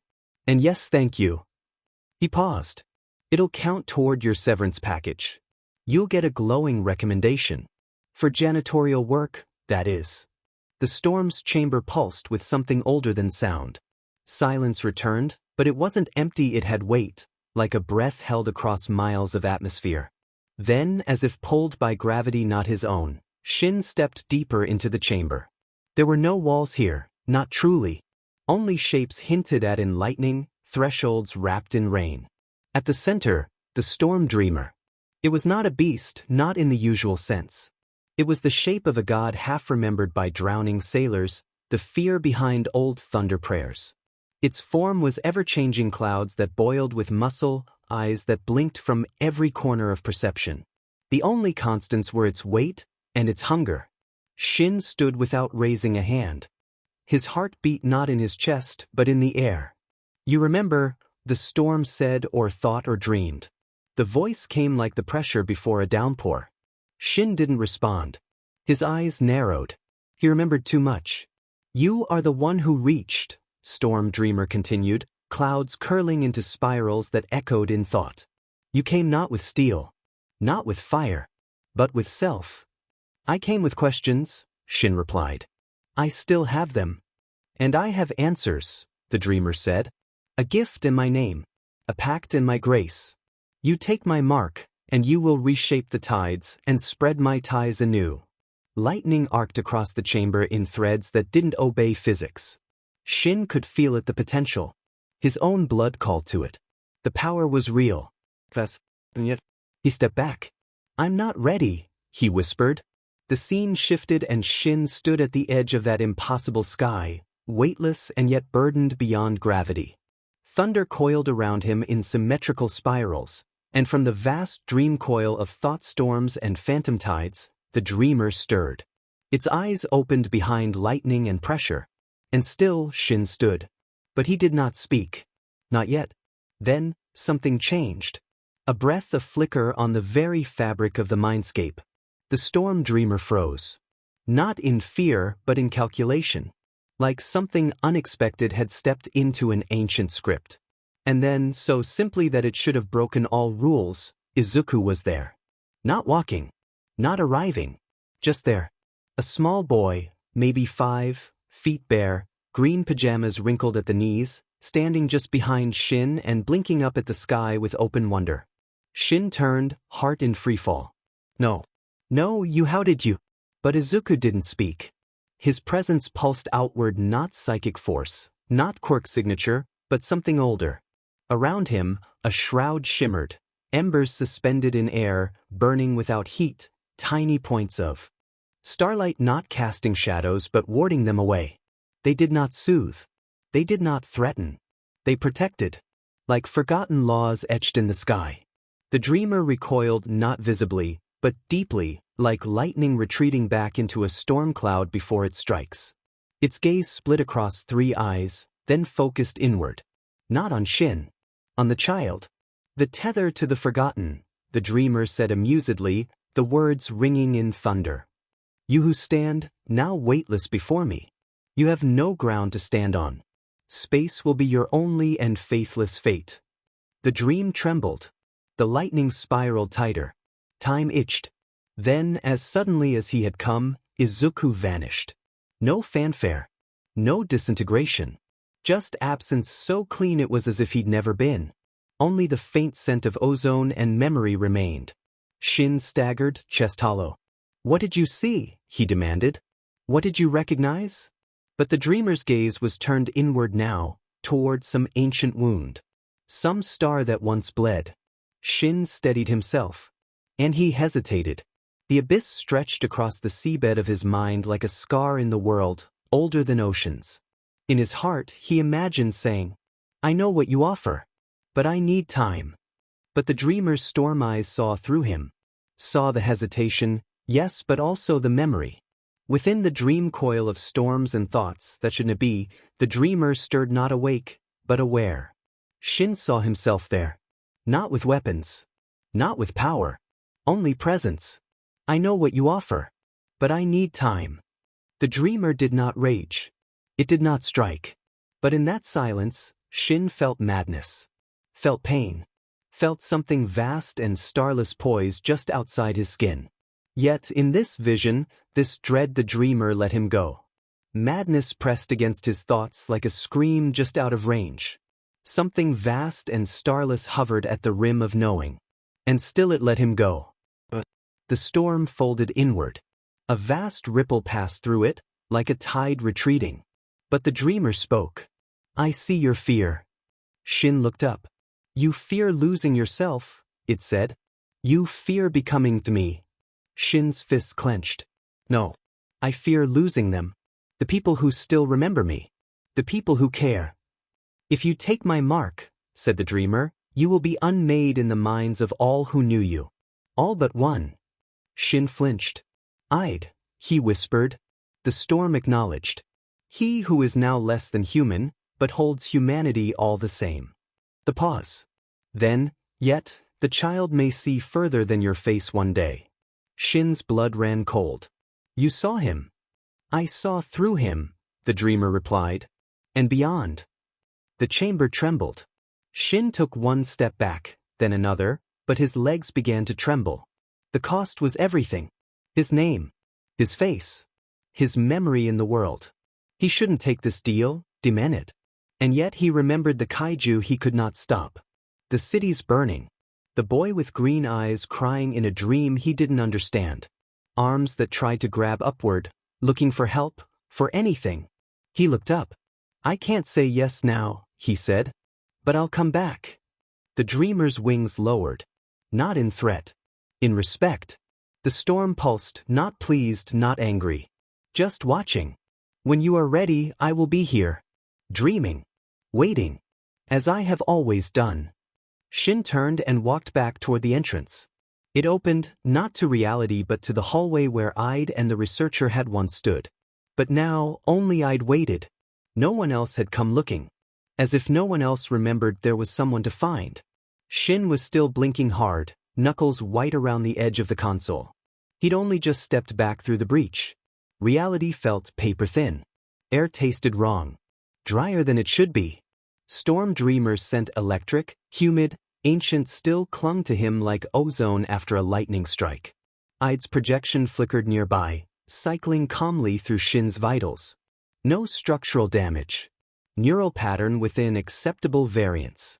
Blood chemistry. Elevated serotonin. Decreased acetylcholine. Ide, Shin croaked. Summarize. You're alive. Somewhat. Ide tilted his head, flickering eyes narrowing. Did it hurt you? No. Shin shook his head, eyes haunted. It let me go.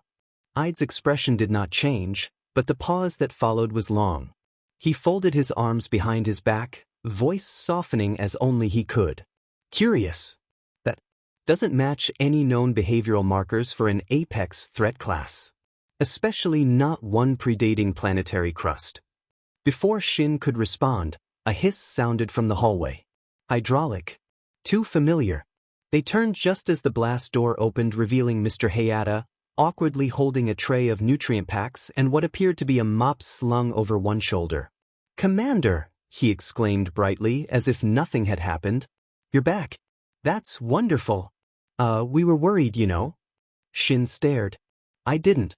Mr. Hayata continued, undeterred.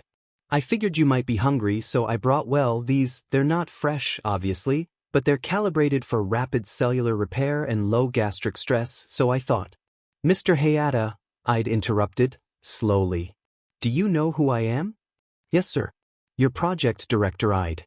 Voice and operational interface for all global SSSP branches." Hayata beamed. I'd tilted his head the other way. "And do you remember why you were reassigned from Cascadia Command?" Hayata blinked. "Reassigned?" "No, sir, I don't think I was. I volunteered for janitorial oversight, remember?" A very long pause. "You did not," I'd said flatly. "I didn't." Hayata looked genuinely puzzled. "Are you sure? I mean, you gave me the access codes. I remember because I was so grateful and you said, never mind what you said." "Aha." Hayata shifted awkwardly. Am I in trouble again?" Shin watched the exchange with growing unease.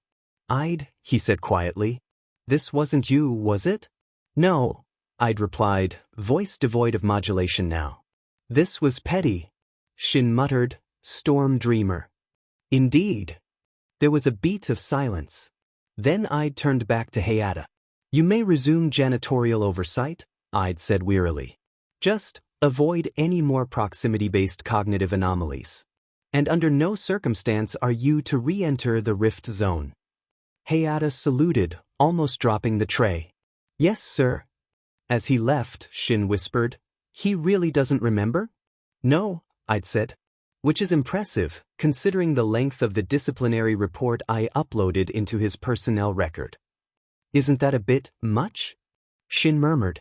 I turned toward him. "Storm Dreamer didn't lash out. Didn't take offense to your refusal. It didn't destroy a continent. Instead it chose bureaucratic vengeance." Shin grimaced. "I don't know if that's better or worse." "Neither do I." I'd's gaze lingered on the closing door. "But I believe the term is deeply unsettling." Shin sighed and leaned against the wall. "I'm gonna need that nutrient pack." "Already calculated," I'd replied. The tray spun through the air, an improbable arc, perfectly timed, as if the universe briefly remembered choreography. Shin flinched, hands rising just in time. The tray landed with a slap, half upright, steaming slightly. Behind him, Hayata stumbled, lost his balance, and vanished around the corner without explanation, like a thought half forgotten mid-sentence. To be continued. "There is a house in New Orleans they call the Rising Sun. And it's been the ruin of many a poor boy. And God, I know I'm one. The animals. The morning was beautiful once more, though not as beautiful as the day before. The sky blushed with streaks of rose and pale orange, but there was a strange heaviness to it, as if the sunlight had been pressed through layers of gauze. The trees in the backyard shifted faintly, their movements gentle but nervous, like dancers waiting for music that hadn't started yet. Izuku was awake before the world again. He stared at the ceiling for a long moment, heart already fluttering for reasons he couldn't name. The dreams, if they were dreams, had left him breathless. He felt like a single word had echoed through his spine and scrambled his bones. Not fear exactly. Not yet. His dreams had always been indescribable nonsense, a level of nothing and everything that would drive a man insane. At least, that's what Izuku thought. No matter, though, he had a day to take the reins by, and a sunrise to watch. He sat up and whispered to the stillness. "If I am to watch the sunrise, then I must wake Ka-san or Otsu-san." A promise was a promise, after all. Slipping from his room, he padded past framed photos and quiet shadows, down the hall and into the living room where Ka-san lay curled beneath a weighted blanket. The news was still running on mute talking heads, seismic maps, faint red splotches hovering near oceanic lines of shattered Silicon Bay. He knelt beside her. "Ka-san," he whispered. A gentle shake. She stirred, eyes bleary, face creased with half-sleep and unspoken worry. "Izuku? You said to wake you. I want to watch the sunrise." It took a moment for understanding to catch up, but when it did, her eyes softened. She gave a tired nod. "Backyard, remember?" she murmured. "Make sure you take a tracker with you." He nodded, grabbing a wristband off the counter and unplugging it from the wall socket, strapping it to his wrist. Better to be safe than sorry, Izuku remembered Inko saying. Then he walked to the back door and waited for his mother. She sat up slowly, rubbing her eyes. "Go ahead, baby. I'll come out in a minute." Nodding, Izuku pushed open the sliding door. The morning air was cool, damp with dew and laced with that faint ozone smell again. The sky was a low ceiling of early light, and something within it throbbed not visibly, but like a rhythm Izuku could feel just behind his ribs. He climbed onto the stone slab in the garden, his perch, and faced the eastern horizon. And then the visions returned. Not gently. Not like dreams. They arrived like a scream behind his eyes. First came the clouds. Deep gray and heavy, but alive, flickering with gold and white. Electricity danced through them, not falling like lightning, but drifting upward, spiraling toward something immense. Wings. Vast and gilded, each movement silent but sovereign, stretched across the heavens like sails of an ancient, godless ship. 3 necks curled in slow, regal arcs, crowned in angular heads that moved with eerie grace. The creature did not roar. It did not strike. It only watched. It watched Izuku, but not with malice. Its gaze was amused, curious, as though it had found something unexpected and very small, like a glinting insect on a marble floor. Beneath the storming heavens stood Otosan. Midoriya Shin stood alone in the updraft, hair and coat fluttering, hands open at his sides. Lightning rippled around him, not striking, not touching, only circling like wolves around firelight. He looked up at the great shadow above him. Then he turned just enough to meet Izuku's eyes across the distance. There was fear there. Not of pain. Not of the creature. But of being seen. Of being watched. The wings began to close. And Otosan did not resist. He simply faded into the storm, a smear of color in the swirling dark. Then the vision shifted, a horrible pang that made Izuku see nothing, feel dread and torn skin, smell soot and sulfur, hear the screams of those unheard. Thankfully, though, it was soon over, Izuku standing in a new place. An island swallowed by ocean. It might once have been beautiful. Izuku recognized it not exactly, but in shape. Like Kauai from the news stations a while back, when it was first discovered. Lush valleys. Old volcanoes. Rusted houses clinging to overgrown roads. Now sitting and waiting, only to be known as a ghost town. No birds. No smoke from chimneys. Just silence. And then sound. A scream not from throat or lung, but from pressure. Wind sheared the trees sideways. A winged beast tore through the sky, its feathers sharp as blades, its beak crimson with age. It flapped once and the air cracked apart. Whole forests shattered beneath its passing, trees torn from their roots like weeds. It circled the island once, twice, and was gone. However, the silence it left behind was louder than the wind. The scene shifts once more, pain numb but present, an isolating emotion Izuku couldn't put setting in his bones, whispers of failure, sacrifice, and the fallen, feeling like it nearly cracked his skull before it was over. Beneath the ocean now. Past the reefs. Past the sunlight. The water was black, thick, and heavy as tar. And in it, 2 shapes clashed. One pulsed with living current, its body a ribbon of bioluminescent coils, limbs trailing like broken wires, eyes blinking from the sides of a serpentine head. The other a massive clawed thing snapped and lunged, its red shell chipped by battle, its eyes stalked and angry. They fought in silence, bubbles rising like frantic voices. Coils wrapped claws. Jaws found purchase. The sea turned murky with sand and shadow. And then one escaped. The red-shelled beast thrashed free, bleeding slightly, and retreated into the trench, its movements ragged. The coiled thing drifted. Downward, victorious but weary. Shift again, the numb pain gone with it, the whispers no more than distractions now, no more than words thrown in a storm. A forest. Cold. Northern. Snow still clung to pine branches. The trunks were close together, making the air claustrophobic. Figures walked between them in hazmat suits, yellow and dull gray, flashlights scanning slowly across frost and moss. Izuku knew what they were looking for. He knew what waited. The shadows in this place were wrong. They didn't follow the light. They stretched against it. The men returned, but not right. They walked strangely, unbalanced, like marionettes pulled by unseen wires. Their suits weren't torn, but they hung wrong creases in the fabric where there shouldn't be, the faintest suggestion of bones beneath bending at the wrong angles. Their faces were hidden, but their silence screamed. Izuku watched as flamethrowers hissed at the treeline. Not in anger. In fear.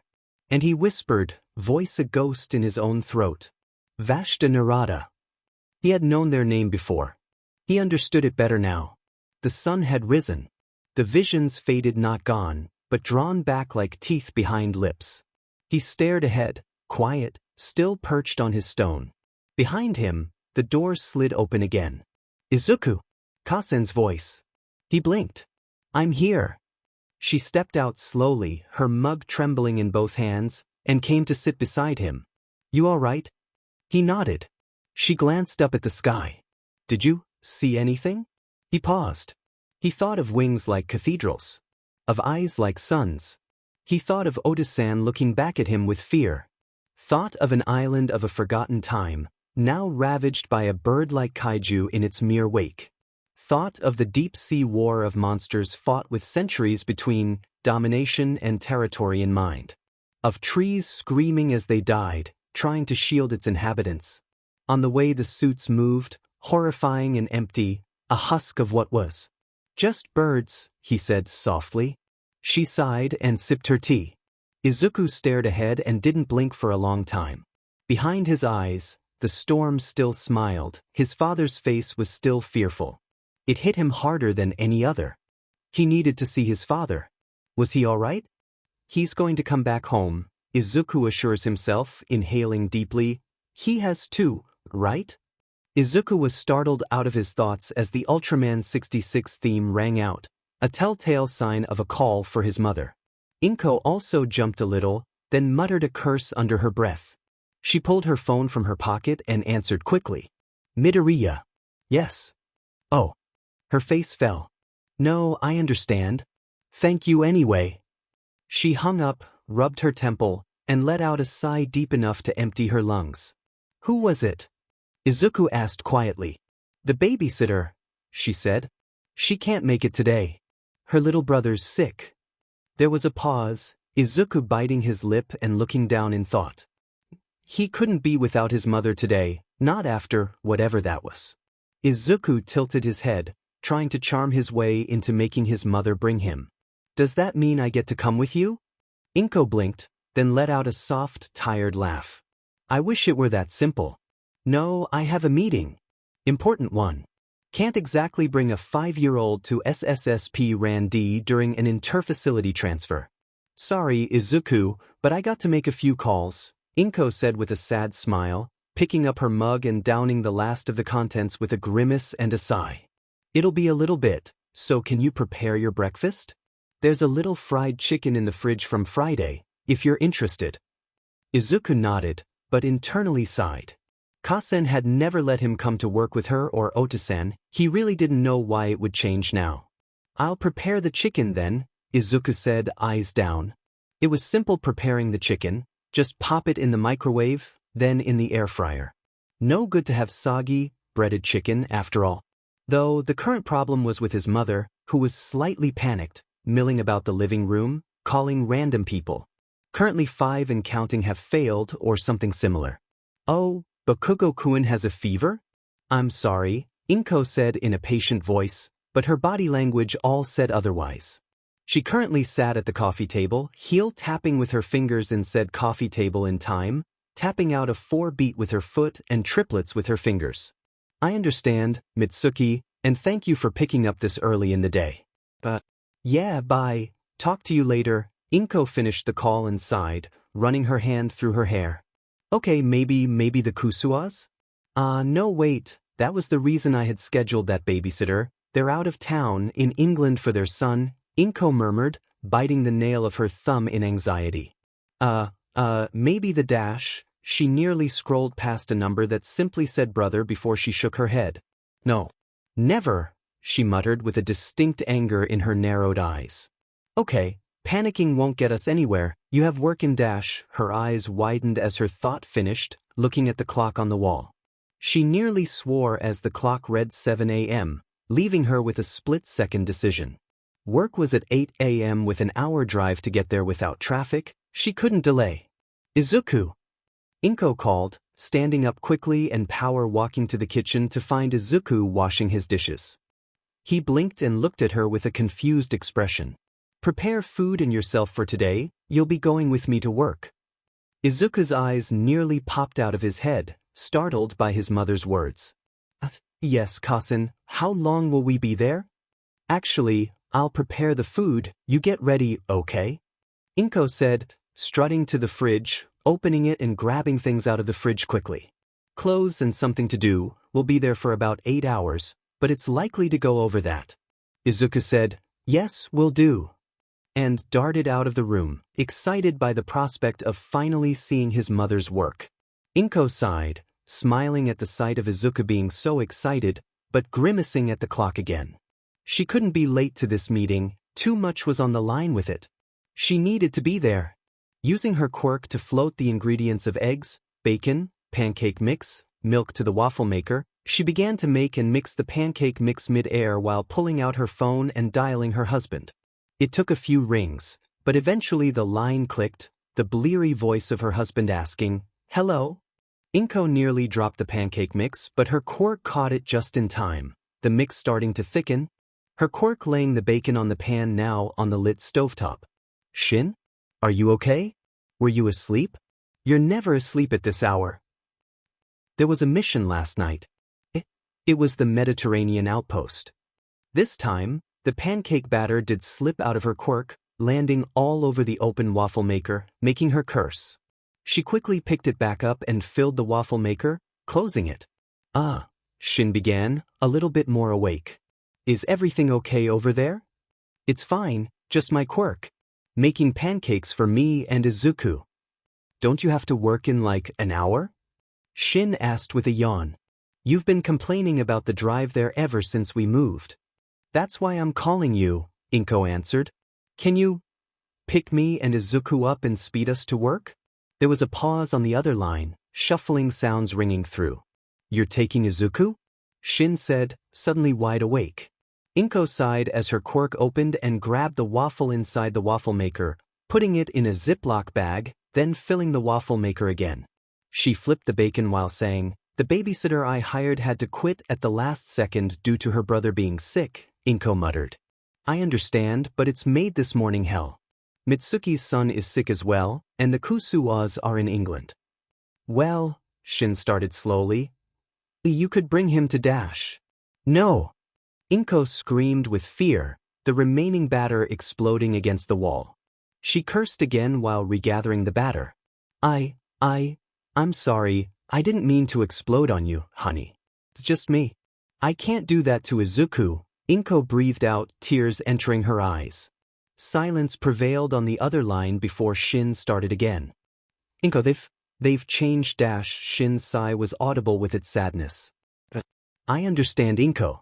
Give me 20 minutes to get there. Nodding, Inko inhales sharply before saying, wait, you saw him last night, didn't you? Quiet and foreboding, Shin sighs for the umpteenth time, answering with a slow, yes. She knew what that meant. The wings. The storm. The thing that lived between memory and name. Shin had faced him again. You haven't taken his deal yet? Shin didn't answer immediately. He didn't need to. She knew what it would have meant, the forgetting. The mark that would erase him from every life. I can't do that to you and Izuku. I just want more time. Shin said pleadingly. Inko and Shin went silent, before Inko said, It's selfish of me to want you for a little bit longer, but you don't know how happy it makes me that you refused his deal for a little longer, Inko finished with a smile. You know I will always love you even if I dash. She paused to take a breath, tears pricking her eyes again. Even if I don't remember. Inko, Shin said with a sigh, Inko knowing he was pinching the bridge of his nose by the tone of his voice. You won't forget, Shin choked out. Look, I'll be there in 15 minutes, we'll discuss the rest of this then, okay? I love you, honey, Inko said shakily. Thank you for being there for me. I love you too, sweetie, Shin answered with a sigh, Inko seeing his smile through his voice. See you at 8:25, okay? Okay, Inko answered in a small voice. Bye. When Izuku walked back to the room, he was surprised to see his father, but was taken aback by the melancholy mood that pervaded the room. His Kasan and Oda-san were hugging in the doorway, the garage door slightly open, with smoke wafting out behind them. Oda-san? Izuku asked, excitement bleeding into his voice. Both Kasan and Oda-san startled at Izuku's voice, turning around, Shin smiling while Inko blinked in surprise.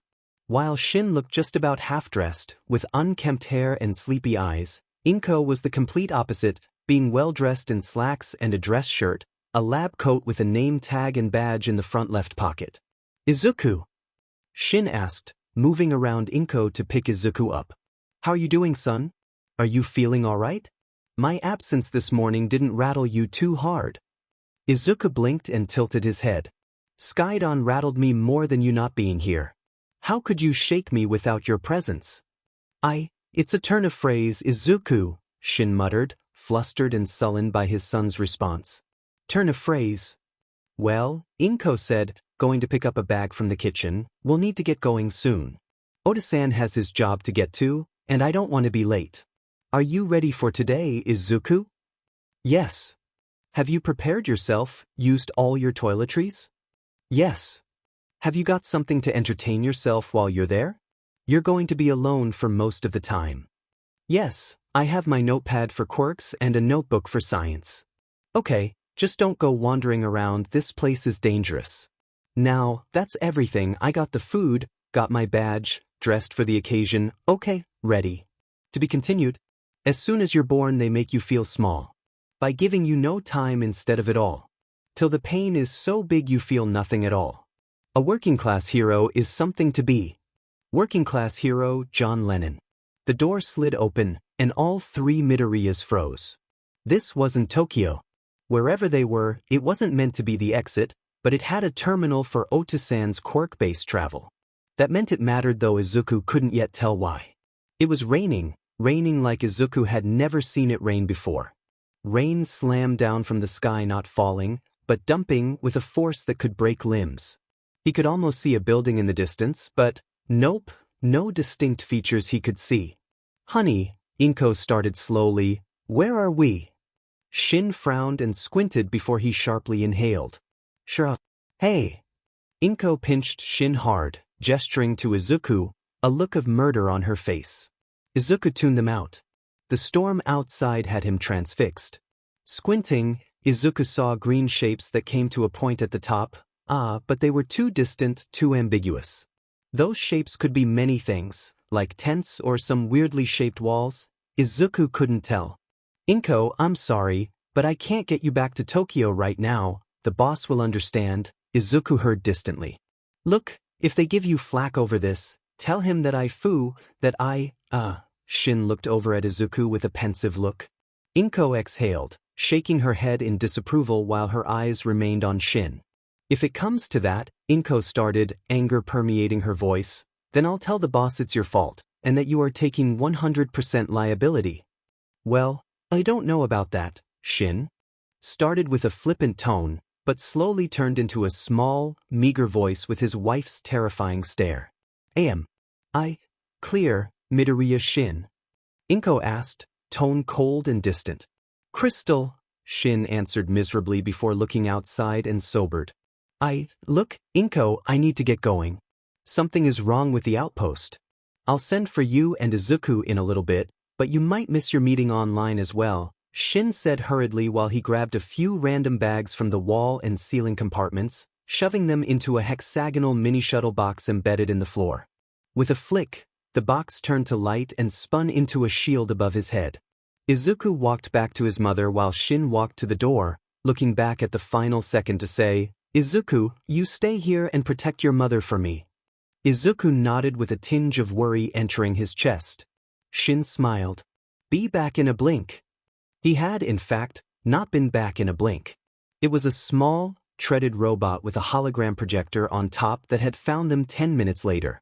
It had rolled in from the storm with an electron projection field overhead, shielding its important tech from not only being doused and damaged by the rain, but being utterly crushed by it. "Ah yes, here it is," a muffled, static-filled, yet somehow familiar voice called from the machine as it turned. "Hello?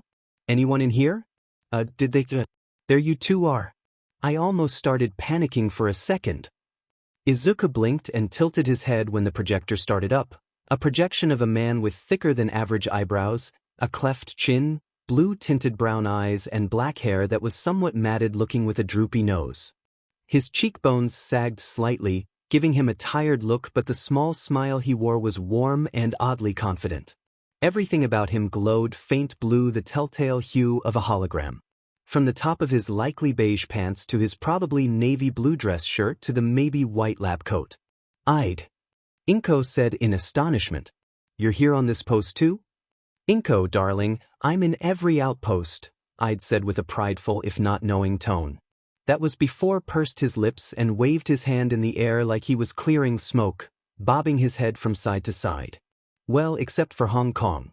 They don't run me there. And honestly, I get it." He gave a small shrug, lips twitching in a half-smile.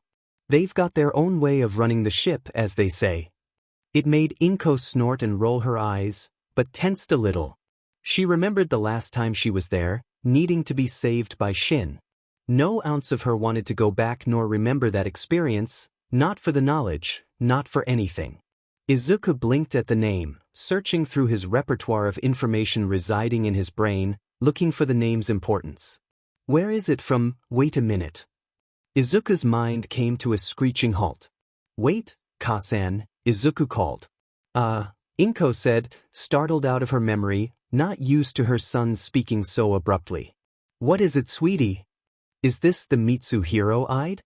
Izuku asked, pointing at the projection. "Oh my!" I'd exclaimed with delight. "Someone new actually knows my name. How rare that is nowadays. Who may you be, young man?" "You were that one SSSP operative, the comic relief one from Ultraman." I'd opened his mouth to speak, but stopped and closed his eyes. "What episode are you on, young man? Actually, which Ultraman are you seeing? Is it Dash?" "We just started the series last night, ending on episode 4, Izuku continued, barreling through I'd's questions. Kasan was saying that it was propaganda for the SSSP with some small truths mixed in. Is that true? And did you actually face alien Baltan? Are there aliens? What are and aren't the scientific parts of the series?" I'd laughed, making Izuku stop asking questions to blink at the abruptness of it. "Oh, I thought you were talking about the modern iterations of Ultraman, where I practically only become a punching bag for humor. If I know you, Inko, you're watching that old Ultraman made back in '66. Ha, who would have thought you'd like something so old?" "Well, it was my favorite show to watch when I was younger," Inko muttered, embarrassed that she was easily found out. She liked the nostalgia. Sue her. "Well, come on now, let's get inside," I'd continued, the electron projection field reactivating and expanding to allow Izuku and Inko in. "I don't exactly have that much energy on this robot, so tread quickly now." I'd shooting Izuku a glance while pointing at the treads on the robot. "Get it?" Silence was his only answer, Izuku still absorbing the knowledge that such a legendary figure was still in front of him, and Inko grimacing and shaking her head. "Let's just get a move on, I'd." Inko sighed out, already regretting every action that got her here. Well, not Izuku and Shin, but everything else was on the table. Inko grabbed Izuku's hand, and together they stepped under the barrier which instantly clung to them like a second skin, scaring Izuku with its sudden action. Pretty neat, right? I'd said with a grin and a wink. Your mother helped design this tech, you know? Looking over to his Kasan, Izuku watched Inko blush and nod her head, looking down. It was the original thought on, how to use your father's quirk for transport, Inko murmured, making Izuku blink.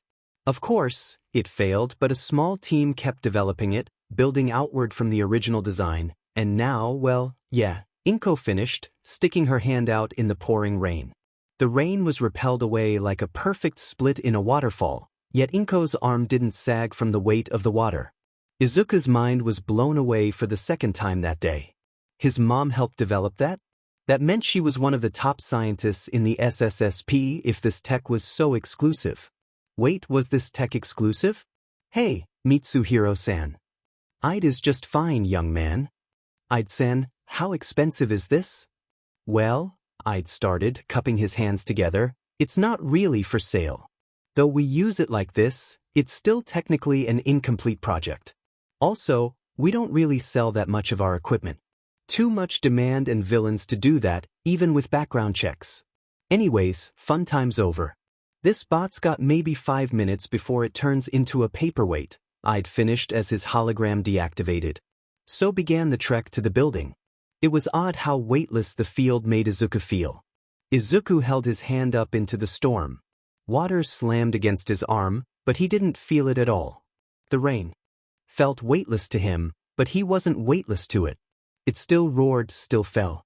No, weightless wasn't the right word then, but what was though? Was it energized?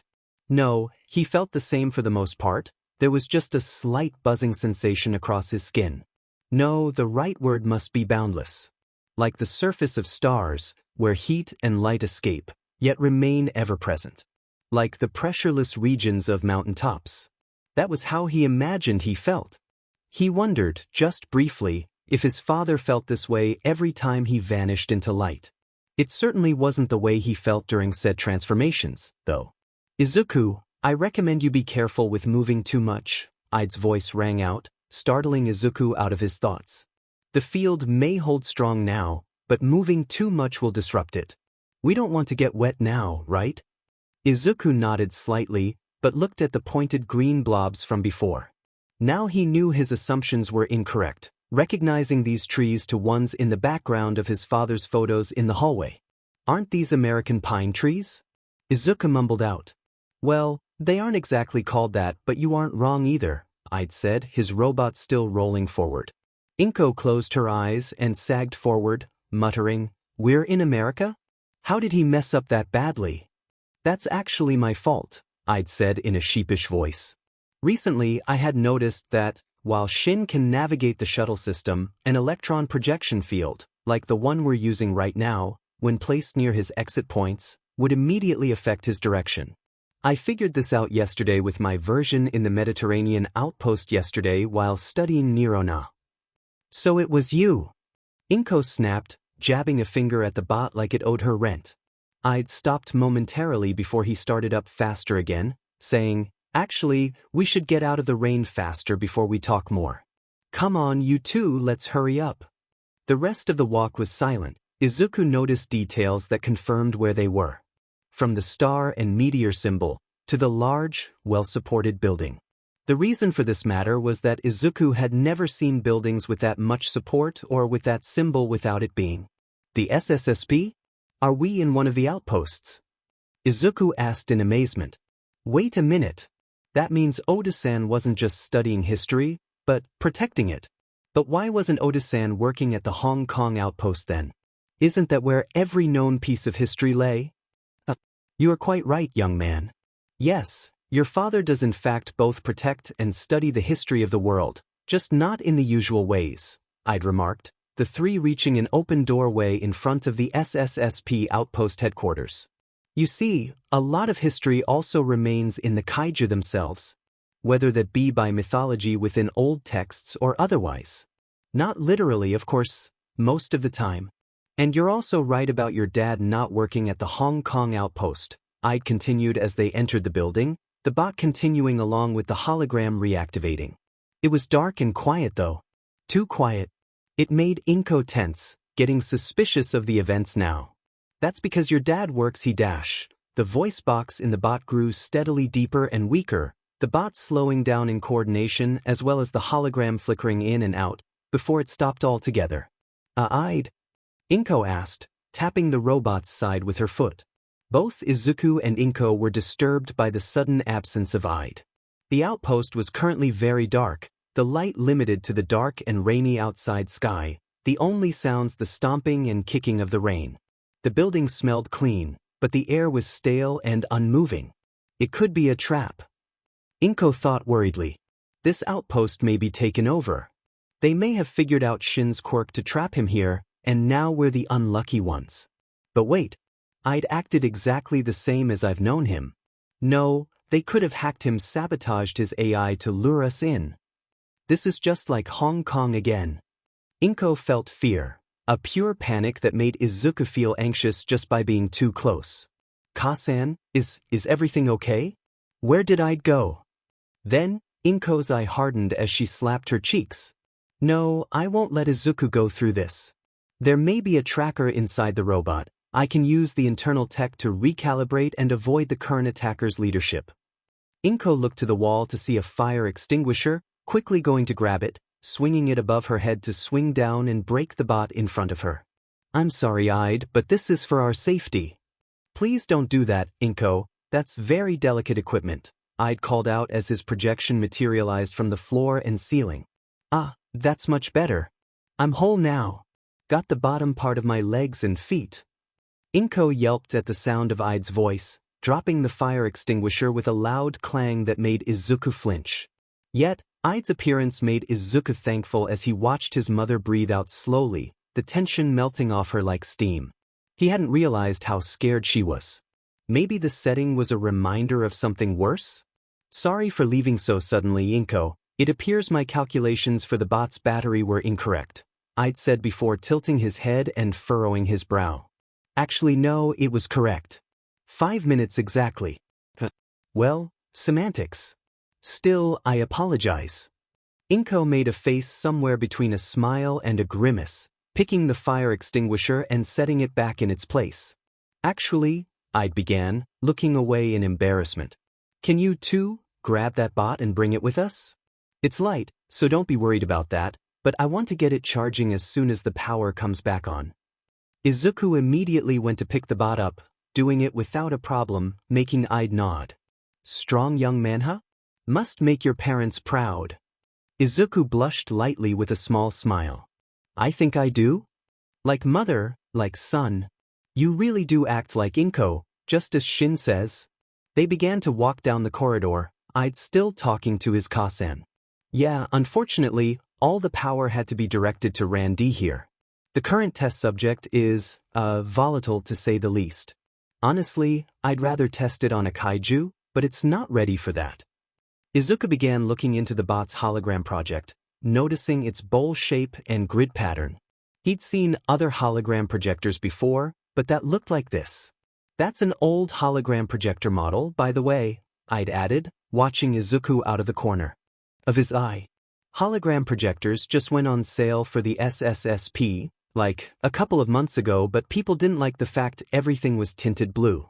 The thing is, with single-colored hologram projectors, they don't break down too easily due to the color modules needing to be calibrated for every single color, just one color with some variation.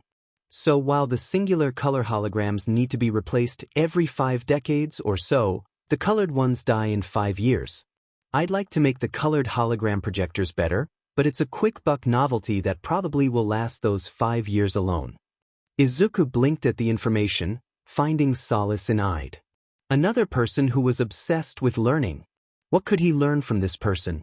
Well, Inko sighed out, rubbing her forehead. I guess if I'm going to be here, I'd better help out with this project you're talking about. That was going to be my next question, I'd agreed, nodding a little with a sheepish expression. They're doing good, but the team are all kinda rookies. I don't know why, but the boss has been pulling and pushing Rand D leadership out and in here regularly. I really don't get it, though I am 95% certain that it is that they feel threatened by what this place represents. Of course they would, Inko said with closed eyes and a frustrated expression. Guess it's up to me to wrangle this team, huh? Yeah, sorry, I'll help you with the team, but what do you want to do about little Izuku here? Oh, Inko held her words with worry, looking to Izuku, who was still flipping the robot about to see it better. How dangerous is this project? Well, we had to divert all of the power to effectively do this project. I'd started with a flat expression. Come on, Inko, you know the answer. Have him stay in a room close by, Inko eventually answered, still staring at her son. Can you keep an eye on him? Yeah, but dash. Okay, thank you. I'll get going. I'm assuming the Randy department's where the explosions are coming from, and also its usual placement in the outposts, so you return the robot together, and I'd find a room to stay in, okay? Can you do that for me, Izuku? Izuku bowed his head in disappointment, a frown marring his face. I guess I still don't get to see Mother work, Izuku thought, though filed away the fact she also worked with the SSSP. I understand, Mother. I will be patient. Thank you, sweetie. I love you, Inko said sweetly, kissing her son on the forehead. Turning to the hologram of Ide, who opened his mouth to speak, the hologram was forced to close his mouth at the murderous look on the mother's face. If anything of Izuku's is harmed, from his body to his mind, I will find a way to kill you. Inko immediately stood and waved to Izuku while jogging away, saying, I love you, Izuku. Stay out of trouble, please. Wait, Inko, don't just, there's more. No, it's not worth calling to her, she's gone. Well, we should get going as well, shouldn't we, Izuku? Izuku glanced back at the direction his mother had gone, then down at the robot in his arms. Maybe if he couldn't see her work, he could at least learn something close to it. Though, there was something that had caught his attention earlier. Bing. Hey, Ide-san, why is this place a threat to Japan HQ, and why would it warrant them replacing the Randy team? Izuku asked, still walking to the robot's resting place. Well, it's one of few outposts that are technically more important than HQ, a few others being the African Sanctuary, the I-Island Outpost, and Canada's Fort Eclipse. Then Ide looked around himself before leaning into Izuku and whispering, You want to be let in on a little secret? Just don't tell anybody, okay? Yes, please. Literally all of the outposts are more important than Japan HQ, Ide said conspiratorially. It's a literal figurehead, the first to be on the chopping block. With the others, they serve actual functions that keep people safe, but HQ? Completely complacent with their ways, unable to see the dangers here. So in response, most of the outposts work completely independently of HQ. No, scratch that, all of them do. But, weren't you a part of the original 6 that worked in the Japan HQ? As the person with the most experience, shouldn't you be in charge? You know, I would agree with you. But I've gotten tired. It's just, I'm not human anymore. Maybe in personality, yes, but beyond that, I don't have the weakness of the flesh needed to know right from wrong on such a grand scale. My judgment is skewed to the survival of humans, not their well-being. You speak as if you aren't human? Well, Ide began, a smile on his face that never reached his eyes. I'm not anymore. You see, during the early stages, after what was the initial struggle for human survival, I had done some, well, I shouldn't say that. All in all, I turned myself into an AI interface to help humans, using my actual thoughts as a baseline. I don't remember where, but my brain does exist somewhere on Earth. Anyway, just as an extra detail, a word of the wiser if you will, I recommend you don't use should. Such an evil word in my opinion. Oh, I should be doing this, or, I should be doing that. It's a word stuck in the lands of what ifs and what could be, unable to be anything more than a thought, because when you bring it to action, such a word disappears from your dictionary. Now, let's get this bot to its charging station, 'cause we are here. Izuku blinked as he realized they were now staying in front of a doorway, the inside dark and bleak with several blinking lights in the back. Ooh, that's a lot scarier than I thought it would be, Ide muttered aloud, pursing his lips. You want help in there, Izuku? I can make more light. That would be very helpful, though can you give me directions on how to hook this bot up? They both entered the room, Ide expanding his hand to light the backside of the room. It reminded Izuku of a locker room he had seen in a movie, lines of lockers, full of who knows what, small items littering the benches and floor. Izuku took a small inhale and immediately flinched back, eyes watering with the smell. Izuku, are you okay? Is the smell that bad? Izuku, unable to respond verbally, could only nod in response, pulling up his shirt to block the smell. I'm gonna have those recruits. No, wait here a second, Izuku. I know where a gas mask is. I don't know how unhygienic these morons are. I need to install an olfactory sensor. No gas mask, then you help me with it. But okay? Come this way. The smell isn't so bad, Dash. Nope, I am not facing your mother if any harm comes to you. She is scary enough as it is. We are getting that gas mask. It was a room just down the hall and to the right, much brighter with a window inside. The gas mask is in the second drawer on the third stand to the left of the door, got it?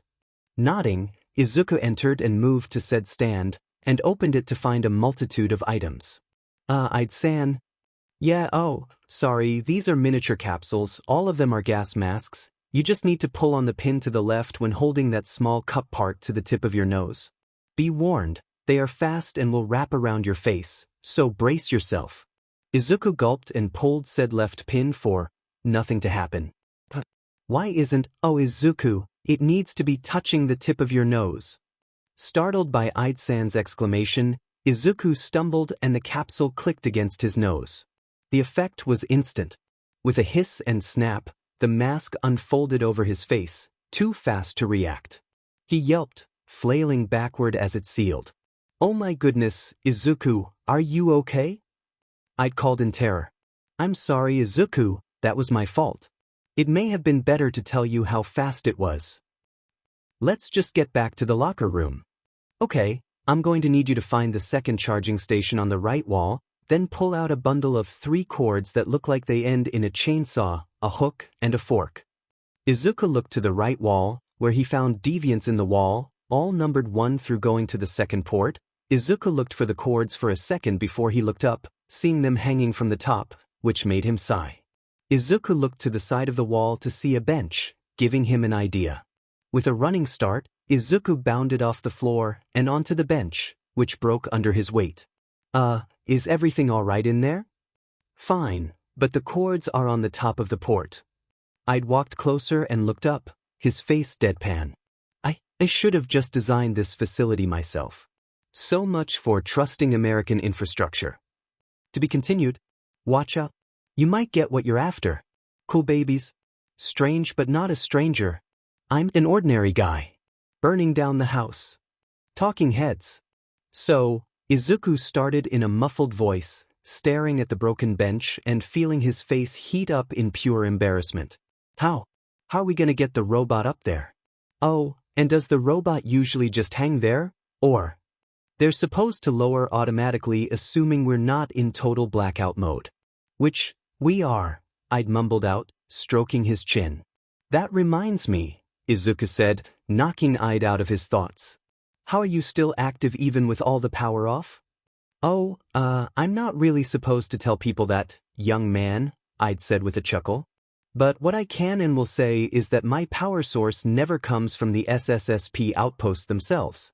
I simply take too much energy with all of the processors and, yeah, I take too much power. Wait, processors and what? What kind of system are you running? How can your memory stay stable without? Young man, I'd interrupted. I can't go giving out secrets, right? Now, let's focus on the problem at hand. How are you going to charge that bot? There were many reasons Ide couldn't tell, but one of the primary reasons he couldn't talk on this subject was that Ide knew he couldn't learn to lie. There was too much risk in that endeavor alone. Even a good lie is a breach. Once a breach is apparent, it is exploitable, a factor Ide never wants to have. He needs to be infallible, he needs to be perfect. For the future. Also, it was technically an inadvertent test for Izuku. Ide knew Izuku's parents to be some of the most dependable people in the SSSP workforce, so to have a child with the two's positives? Izuku was going to be the next generation's pillar of strength, and I just needed to prove it. Whether that be to himself or Izuku, he didn't know, but he felt the need to prove his thoughts true. Izuku looked at Ide with an unreadable look on his face, something extremely unsettling for a child in Ide's opinion. Eventually, or thankfully in Ide's opinion, Izuku nodded, and looked back to the hanging cord with narrowed eyes, stroking his chin like Ide did before. Okay, let's see, how can we get this up there? Izuku muttered aloud, the gas mask making his breathing louder. Well, my quirk may be able to see the wiring of this place. Oh, but why would that help? That wouldn't dash. Information is everything, Izuku. I'd interrupted with a surprised look. Don't doubt your thoughts quite yet, you still may be able to work with those chords in mind. Izuku blinked, but nodded. Now, how do I activate solar memory? I'd furrowed his brow in confusion. Well, haven't you activated it intentionally before? No, it's always been in the morning with the sun and random moments in life, Izuku tried explaining, a pensive look on his face. It's really frustrating to be honest, not being able to see or make use of your quirk at any other time but the times your quirk activates. Well, I began with a raised eyebrow, still looking at the cord hanging. Did you know of any, activations you have found besides the sunlight? Well, not really. The solar memories feel truly random. The only times they've been consistent was when I've been in danger before, and those were only memories on how to get out of said danger. Well, it didn't activate with the Skydon quake when it was rolling around though. I'd nodded to himself, closing his eyes. What about the other times? Where they haven't been consistent? Maybe there's a pattern you haven't noticed, and I can help you notice. Well, there was that time when I was taking notes about quirks when a memory flared up about said quirk. I think it was, Best Jeanist, the number 4 hero, yeah. It was more based on actual people wearing something than the materials themselves that makes Best Jeanist be able to manipulate an object.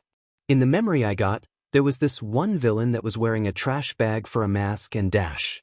Wait, okay, let's just focus on what was happening as and before you got the memory. I'd cut in, hands motioning to pump the brakes. So, was there sunlight present when you got the memory? No, from what I remember, it was already nighttime, and I was watching Best Jeanist's villain capture earlier that day via the news. Then, when I was theorizing about his quirk because I saw him manipulating different materials as if they were the same, the memory just came to me. Could you do that again maybe? Well, I've already tried that several times afterwards, like checking if it was my interest in the subject, or if it was my exposure to overall light, but nothing gave me a result after that. Not a single memory flare has given me anything remotely close to that kind of information. Well, what other memories have you had? There was this one about a grandmother playing with her daughter at the playground. I saw her playing with her own grandmother when she was a little girl in the same spot. Then, there was that time I saw a villain who was robbing a grocery store, and the memory I got was him crying over his, I don't know, sick mother maybe? Oh, and then there was Dash. Wait, so maybe, I'd stepped in again, stroking his chin with a contemplative look before his face brightened. Maybe the memories are more out of an emotion that the subject is carrying? Well, I'd agree with you, but I've gotten some memories about inanimate objects too. Like the lamp next to Oda-san's and Ka-san's bed, but all I got were noises, like Ka-san and Oda-san groaning dash. Okay, moving on. Let's see what else, I'd said, embarrassed by the proxy of Izuku's recorded memory. He did not need to know Izuku's parents' love life, thank you very much. Though that was technically useful information, how could they use noise to find the wiring? Gah, this was so much more difficult than I'd thought it would be. That incident in Hong Kong when I'd had helped watch over Izuku after the security breach. There had been a moment, something lunged at him and Izuku turned to light. Entirely. Just for an instant. So then was it a threat or something? No, I couldn't do that. Unless, is it to help the future? Everything is for the future, all so humanity can prosper. If he had to sacrifice. No. I'd yelled to himself, making Izuku jump. It all happened in a millisecond but it stretched, somehow. When I'd yelled, Izuku had vanished in a flash of light, no scream, no warning, just gone. The ceiling cracked.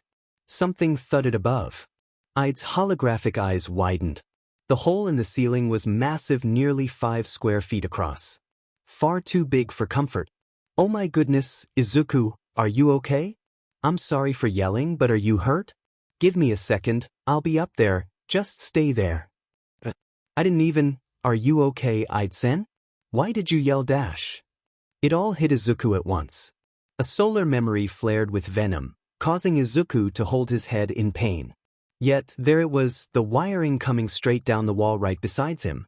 Ah. Shoot. You are in pain. It's going to be fine, Izuku. Just give me a second to dash. Wait, Ide-san. I know how we can drop the cords without power. Can you help me get down? Yeah, just, give me a second. I'd looked to the other bots of the same design, all hooked up to the various deviants in the wall before he found the one he was looking for in Deviant 9. Said robot was far larger than the others, with hydraulic piston arms and 3 treaded wheels to stabilize itself against smaller kaiju. It wasn't really used for non-combat scenarios, but it'll have to do this time. The robot turned on and pulled the 3 cord out of the back of the cylinder head that was most of his body by jerking them forward. Okay, Izuku, I'm gonna need you to jump down on top of this bot I've activated. That's a bit of a drop, Ide-san. Are you sure that's safe? Look, Izuku, you can either drop here, or run all the way down here, which, seeing you don't know the layout, could take hours, and I'm not going to find out what your mother is going to do with me if you aren't with me, so please jump down. Izuku bit his lip, but remembered whatever form he had taken before. Had he turned into light, like his father? Maybe he could do that again. Wait, Ide-san, let me test something. Izuku called. What are you doing? Where are you going? Ide paled as he heard the small pitter-patter of footsteps, knowing what Izuku was going to do now. Wait a minute, no, don't jump yet. The moment Izuku jumped into the giant hole he had made, time slowed down. Izuku felt the adrenaline fuel his mind and body, the wind trying to catch his form. It was also intoxicating. Just then, like before, Izuku disappeared in a flash so much like his father's. Yet, there was never the sense of uncomfortability that came with his father's quirk. Only the magnitude, jaw-dropping, beautiful colors, unseen by anyone but him. Ide screamed as the light crashed down onto the lockers, bashing them in at odd angles. Not even a second later, Izuku was back, laughing and grinning like Ide had never seen before. When Izuku looked at Ide during his fit of laughter and pure joy of using his quirk, he had to pause at the expression of pure terror. Izuku, what have you done? Izuku, startled, followed the finger Ide pointed to see. Oh no. The entirety of the lockers that had ever so graciously caught him were now a slinky of devastation. The lockers buzzed faintly with internal sensors. A small photo peeked from one half-open door. Family. Trophies. Trinkets. That was not yours to break, Izuku. Ide cried, grabbing his head in panic. We gotta get out of here before dash. The locker room door exploded open. A dozen operatives stood ready, aiming down the aisle. One pointed at Izuku. That's the breach point. Target acquired. Before the first shot was fired, Izuku flashed into light, scattering the operatives like bowling pins as he streaked toward the door. No, Izuku, stop. All of you, stop this instant. Izuku had heard Ide roar, but the adrenaline had already gotten to him. Izuku needed out. A hand made a grab for Izuku as he ran outside, but he transformed himself into light again, slamming through the wall in front of him. Light warped. Space cracked and metal ruptured. Then he was in another room, cold and stale, a hole barely the size of his head just behind him. Sheet. He's going to the med bay. Everyone move out. An SSSP member shouted, footsteps ringing out and away from Izuku. The med bay? Of course, Izuku thought as he tried to catch his breath. Kasen has it circled on that map back home. God, he would give anything to be back there now. Looking around, Izuku ducked his head again as he heard the mechanical door slide open, soft footsteps ringing out. Where's that little BTD? A voice gritted out. How dare he destroy the picture of my little Nina? Calm down, Anthony, a second, much calmer voice called. We need to detain and cap Dash. You think I give a crap about that? the first voice yelled. I may give this a-hole every bullet he deserves for this. Izuku began to hyperventilate as quietly as he could by covering his mouth, hearing of the two. Had he really done that? Oh no. Dimminute, why had he done that? Why is he doing this? They're just mad that he destroyed possibly their only physical connections to the outside world. Operatives only get to leave here an outpost like this after being discharged, after all. From the description given from the vice captain, the second voice murmured, our assailant is a child. Even if he is one of those, they're a child, Anthony. Be reasonable. Kids don't always think straight, they panic, they play. This one was probably just showing off. And I'd was there, that has to mean something. But I'd also had the small kaiju threat bot thing active. The voice of Anthony called, gritting his teeth. That kid is obviously some kind of threat to activate that. You may have a what's that? The second voice startled. SSSP. Hands in the dash. In an instant, light blinded the two operatives as Izuku rushed out, the cries of the people behind him ringing out. In it, the second voice yelled. Private Ret to Vice Captain, Private Ret to Vice Captain. The assailant is confirmed to be a child, likely no older than 8. He has a blinding and running quirk, no confirmation. He's heading out of the break room, over. Izuku temporarily stopped at the door, remembering Higurashi-san's words. Information is king after all. Copy that. Sergeant Victor, get to the equipment room and get the heat vision goggles. Get every operative on the field one. Are there any confirmed casualties, over? Anthony? Anthony, are you okay? No confirmed casualties, over. Good, mission stays as it stands, detain and capture the assailant, over. Izuku bit his lip, wanting to go back in and help those people, but soon ran off in a burst of light anyways, missing Ide who just crossed the corner. Damn it, Izuku. Get back here. Inko tensed as she watched the SSSP operatives leave the room, feeling something off. But she couldn't focus on that right now, not with the flaming fireball in front of her. Activate the coolant system, DMN it. Inko roared, trying to force herself to remain calm, but that was likely to fail with all of these fools running around like chickens with their heads cut off.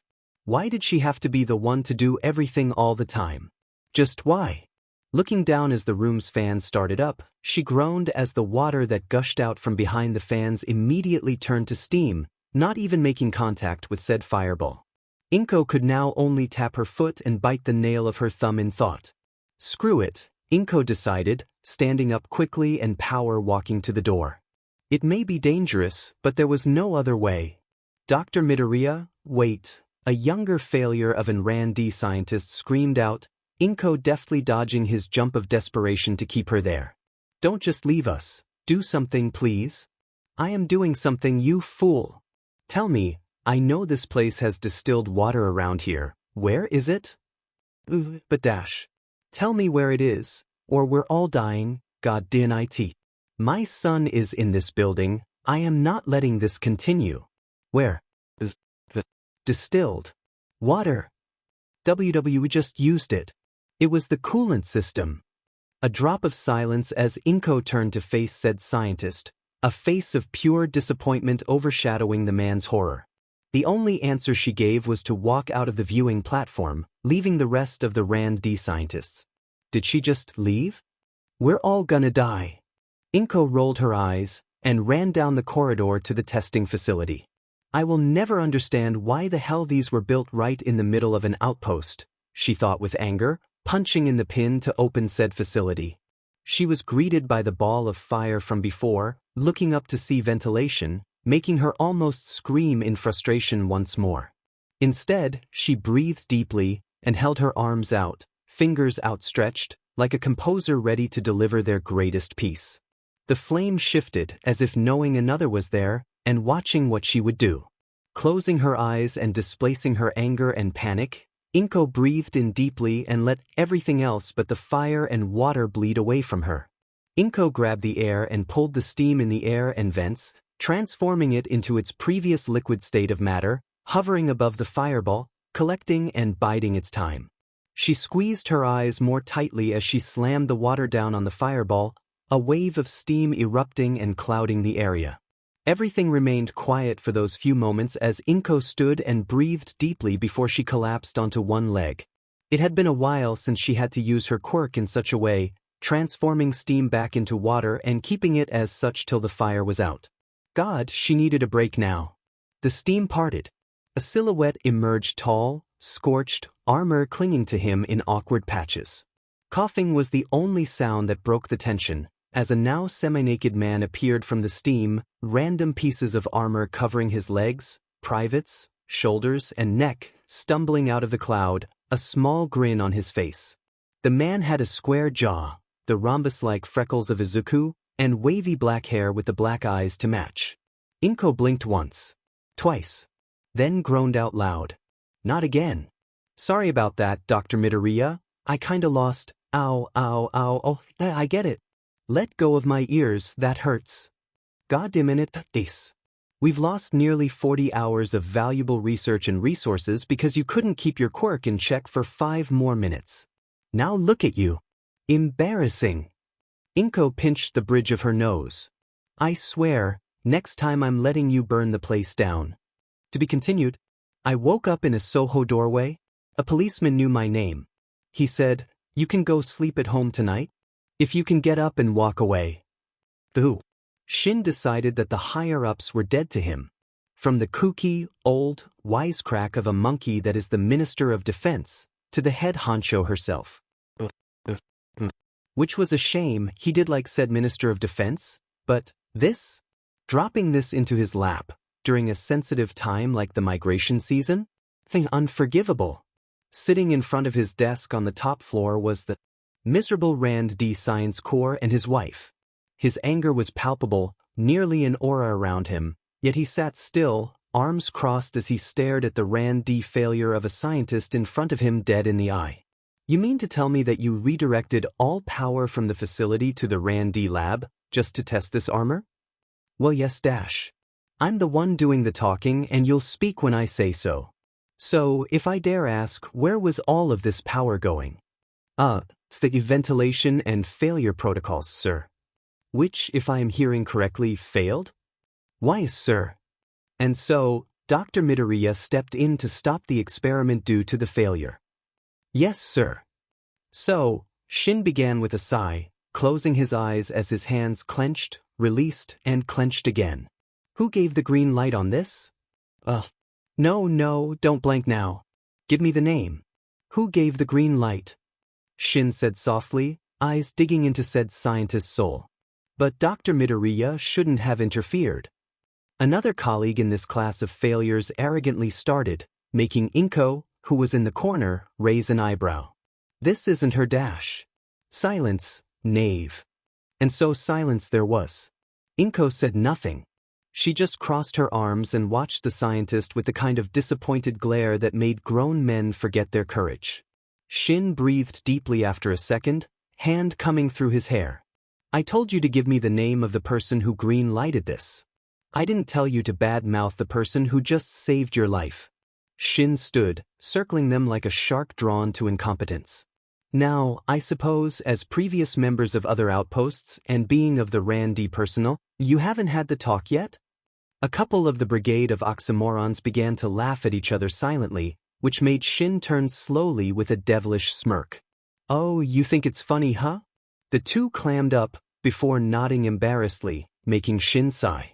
Well now, unfortunately for all of you, this isn't about the birds and the bees, but about DSPN. And so we are clear, I'm not doing this because I hate you, Shin growled, circling them like a conductor before his broken orchestra. I'm doing this because you almost killed people. And because someone, somewhere, still thinks you're worth fixing. Let me ask you a question. When I say, build me a mech, what should you do? The first scientist started, sweating and trembling. I guess, build you a mech? That is incorrect. It is important to ask questions, no matter who you ask questions to, Shin answered, turning to face the window behind his desk. It seems to me that you all are too stupid to understand my questions, so I will tell you the answers. When I tell you to jump, you say, how high? When I ask you to run, you say, how far? You all are following me so far, correct? There was a chorus of fast nods, tension bleeding to a crescendo. Inko turned and walked out of the office not because she couldn't bear to watch, but because she knew Shin had to become someone else to fix this. In turn, 2 SSSP operatives took her place. The door slammed. A few scientists flinched. And just like that, the conductor had the room's full attention. I don't like screaming. I don't want to threaten you. But you left me no choice. You failed the outpost. And worse, you failed yourselves. Dramatically, Shin breathed in and spun, slamming his desk with a snarl, anger coating his entire being once more. So, when I ask you to give me the F names of whoever the F green lit this goddamn project, you better F give the goddamn names of who I am looking for. Who green lit this F project, or God save me, I will feed your asses to the Vashta Narada. Am I clear? A few of the scientists were crying in fear and the SSSP operative flinched in the back. The frontman of the group trembled with tears in his eyes. Are you all effing crying? What, so your caretaker is gone, and now you can't take a little bit of FING tough love? I told you to give me the names. Crying was his only response once more, making him sigh and shove his face in his hand. Of course. You all are truly the worst Randy scientist I have ever had the displeasure of meeting.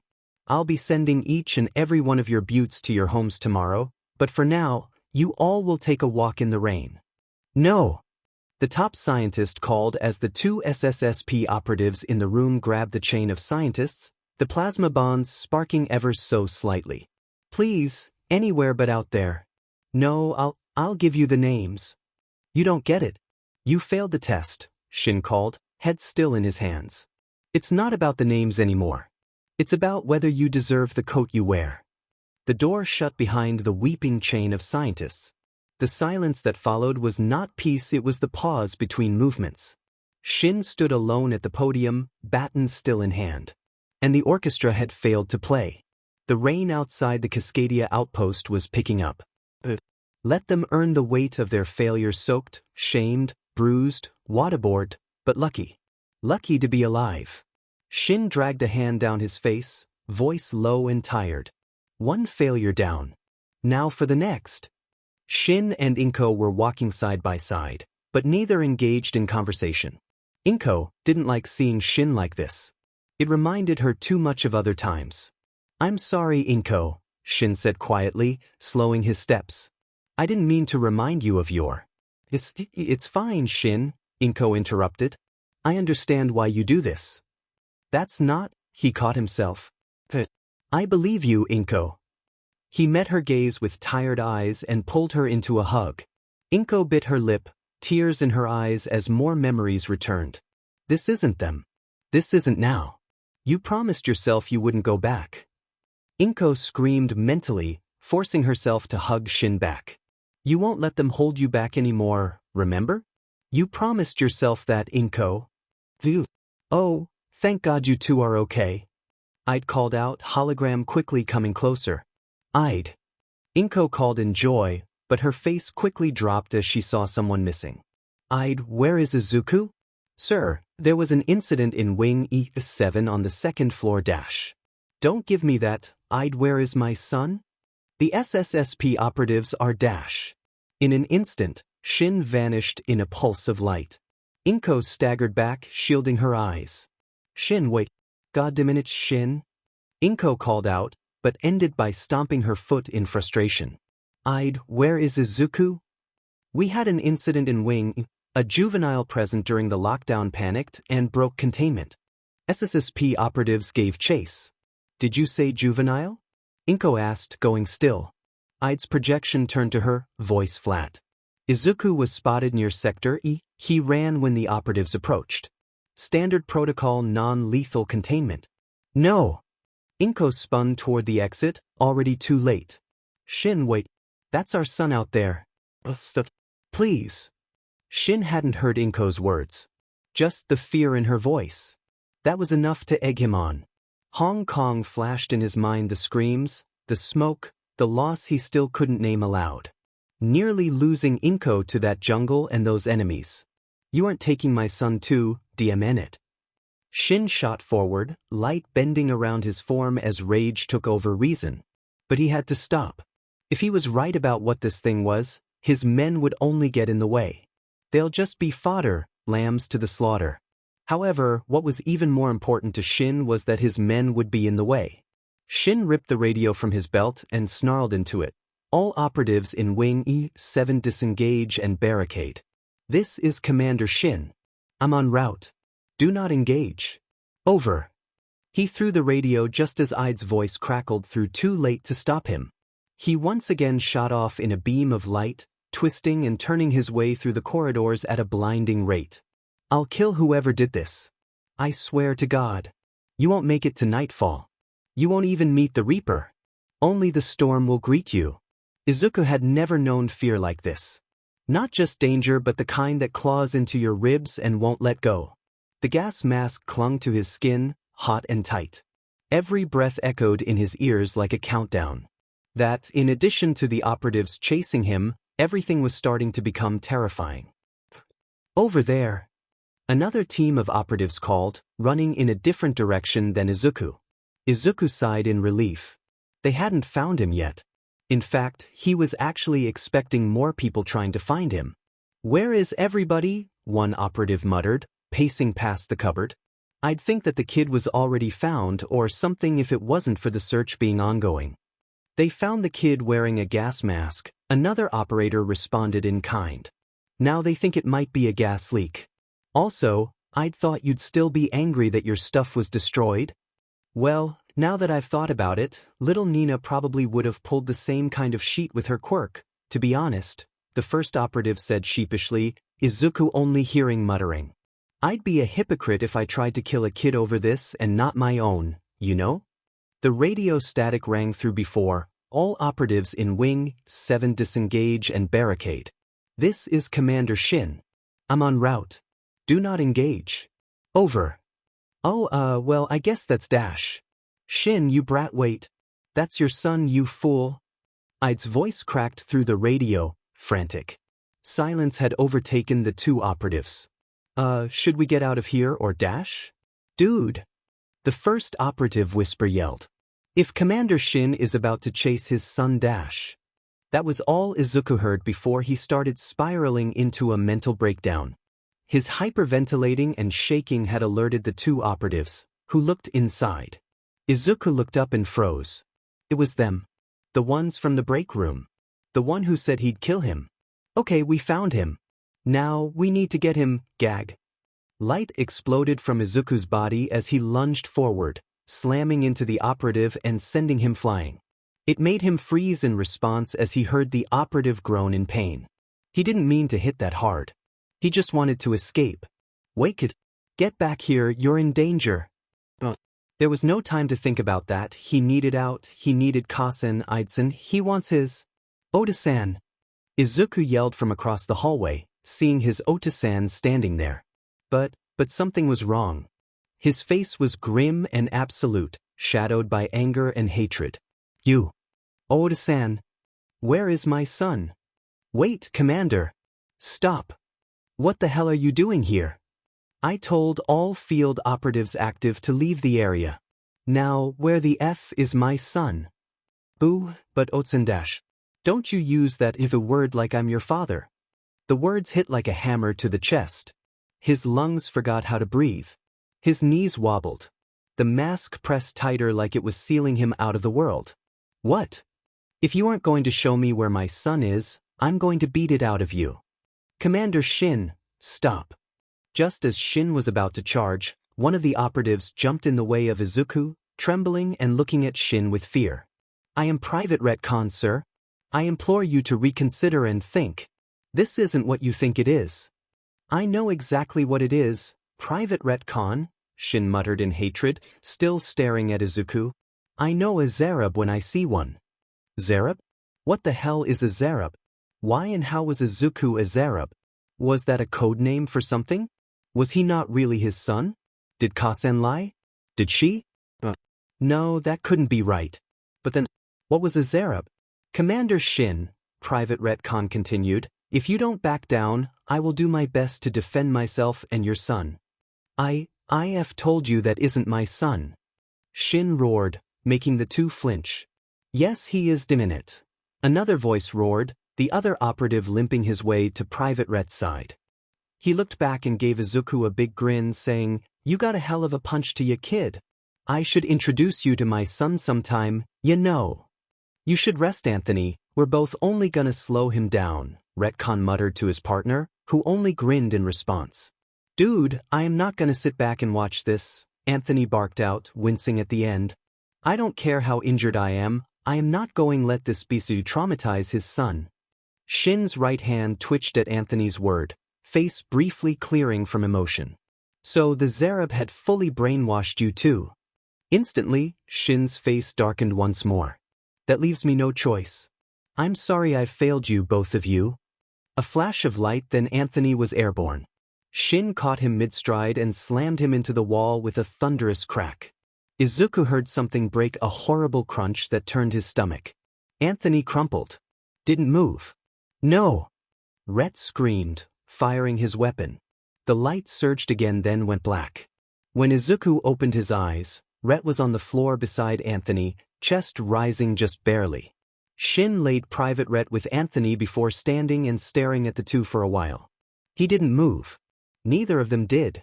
Izuku pressed himself against the wall, gasping into the mask. He had to run. Had to survive. For them. Look at what you've made me done, Shin said in a cold, distant tone. Making me do this to allies once more. Don't you get sick of it? Izuku remained quiet, tears leaking and pressing against the gas mask as his father turned to face him. No, of course your species doesn't, Shin scoffed, dropping the gun he was holding. You are harbingers of lies and corruption. You are a perversion of acting and living, always wanting to be anything other than yourself. Not that it matters here, of course, Shin continued, stalking towards Izuku. No, stop please. Izuku cried, trying to clamber backwards while still facing his father. He only saw his father catching up though and turned to run. All you have to do is give up and tell me where my son is, and this can all end peacefully, Zerub, Shin called out, going at the same pace. Stop it. Go away. You aren't my Ota-san. Oh, F you too. Shin roared, immediately flashing before Izuku and picking him up by the throat. I know Zerubs turn into their true forms when their lives are threatened, so you better squeal quickly before I turn your skin another shape of gray. Other thing, please. Izuku choked out, feeling his vision fading. I told you to not. Shin. Inko screamed, scrambling and knocking him over. She grabbed a hold of Izuku and pressed the sides of the gas mask, lifting it up to reveal. Izuku. My baby. It was at that moment it all clicked into shape for Shin. Why hadn't he stopped for a second? Was that why it all didn't make sense to him? Where was Ide? Why didn't Ide warn him? Both as he looked over at Inko and Izuku, the most important question of all came to him. What have I done? To be continued. So the world is spinning faster. Are you dizzy when you stall? Let the music be your master. Will you heed the master's call? Led Zeppelin. Izuku had seen dreams before. The ones before this had all been so fluffy. They had all been so inconsequential. One moment, existence was but a figment, and the next, so was consciousness. Yet this was different. It was fearful, it was breathtaking in its horror. He was being chased by light in shadows, thunder ringing its arrival. Eyes that screamed its hatred, twitching hands that displayed its willingness. His run was slow and stiff, unmoving from his spot as he tried to run. He saw the bodies behind the man, Anthony and Rhett, if he remembered. Yet who was the man? Look at what you've made me done, the voice of the man said in a cold, distant tone. Making me do this to allies once more. Don't you get sick of it? The man's voice trembled not with anger, but the kind of heartbreak that makes the anger worse. Familiar. Too familiar. Izuku could only watch in mute terror as the man's shadows grew in length, like it was trying to capture him. Izuku tried to run, he really did, but when he looked back, the scene was the same distance, the shadow growing longer still. The shadow reached his foot first. Cold.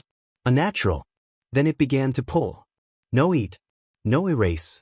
Flesh disappeared. So did pain until it didn't. When it hit his knee, the pain came roaring back, like memory catching up with nerve endings. Izuku screamed in pain, feeling his flesh being torn away. But this was a dream, right? Why was he in pain? How could he feel pain? What is going on? He doesn't know what's going on. Looking back at his leg, left only bone as its rate of devouring grew faster, the pain of feeling his flesh being consumed felt all up until his neck, when Izuku! Izuku screamed, but it was real this time. His eyes shot open, and then immediately slammed shut again as his forehead collided with something hard and very human. OW Izuku! Inko yelped, stumbling back and clutching her nose. What the hell? Izuku's arms flailed wildly, the blankets tangling around him like tendrils of that same nightmare. He gasped for air, tears streaming down his cheeks, kicking at shadows that weren't there. Izuku, honey, it's me, it's Kasan. It's just me. Inko cried, crawling back into view despite the fresh red bloom on her forehead. He froze. Blinked. The shadow was gone. The pain wasn't. Not in his body, but somewhere deeper. He looked at her. His mother. Her voice is static, like thunder's echo. Familiar. Kasan, he whispered, voice hoarse. Yes, baby. Just a dream, she murmured, pulling him into a trembling hug despite her throbbing skull. You're okay. You're safe. And as she held him close, still half-tangled in blankets and adrenaline, she muttered just loud enough for him to hear. Demon kid. You got a head like a kaiju. Izuku hugged his Kasen back full force, burying his face in her shoulder, fingers trembling but holding on like she'd disappear again. Inko wheezed. And a hug of one too, she coughed out. The two walked out of Izuku's room, hand in hand. Izuku grimaced at the clock. 7 a.m. He had missed the sunrise again. Because of this nightmare. You'll see the sunrise tomorrow, sweetie, Inko said in a mock-happy tone. But she was clearly panicking. The change in Izuku was too sudden, too sharp. The nightmares had started about a week ago. No reason. No warning. Right around the same time Izuku had unlocked a new part of his quirk, what he now called his light construct form. He'd noticed a few things. For one, using the light construct form made solar memory flares more frequent. Except when his adrenaline spiked. He still didn't know why adrenaline blocked the visions. Not blocked. Just delayed. The memories would hit him all at once afterward. A storm behind his eyes. The last time it happened, he'd curled up on the floor whimpering, kicking, clutching his head while it felt like his skull was trying to unspool from the inside out. He was thankful Kasan had been there. She told him not to use his quirk, or at least that side of his quirk, again for a while. It's CKD. But maybe she was right. She made 3 cups of tea. 1 for Izuku. 1 for herself. And 1 for the head of the table. Where no one had ever sat. Kasan? Izuku asked quietly. Looking up from her tea with a small, hurt smile, Inko gazed at her son with soft eyes, asking, Yes, dear? Why did you put a cup of tea at the head of the table? No one's ever sat there. Inko interrupted herself, blinking in confusion as she stared at the teacup. I don't know. Izuku frowned. This forgetfulness in Inko had also started a week ago. Making more than what was needed. Randomly putting drinks and food out for nobody before she blinked and cleaned it up like nothing happened. Inko stared down at her cup, frustrated. She wasn't the forgetful type. She never had been. But lately, she couldn't deny it. At work, she found herself staring at her phone during breaks waiting for a call that never came. At home, she'd catch herself saying good night to an empty room. Who was she missing?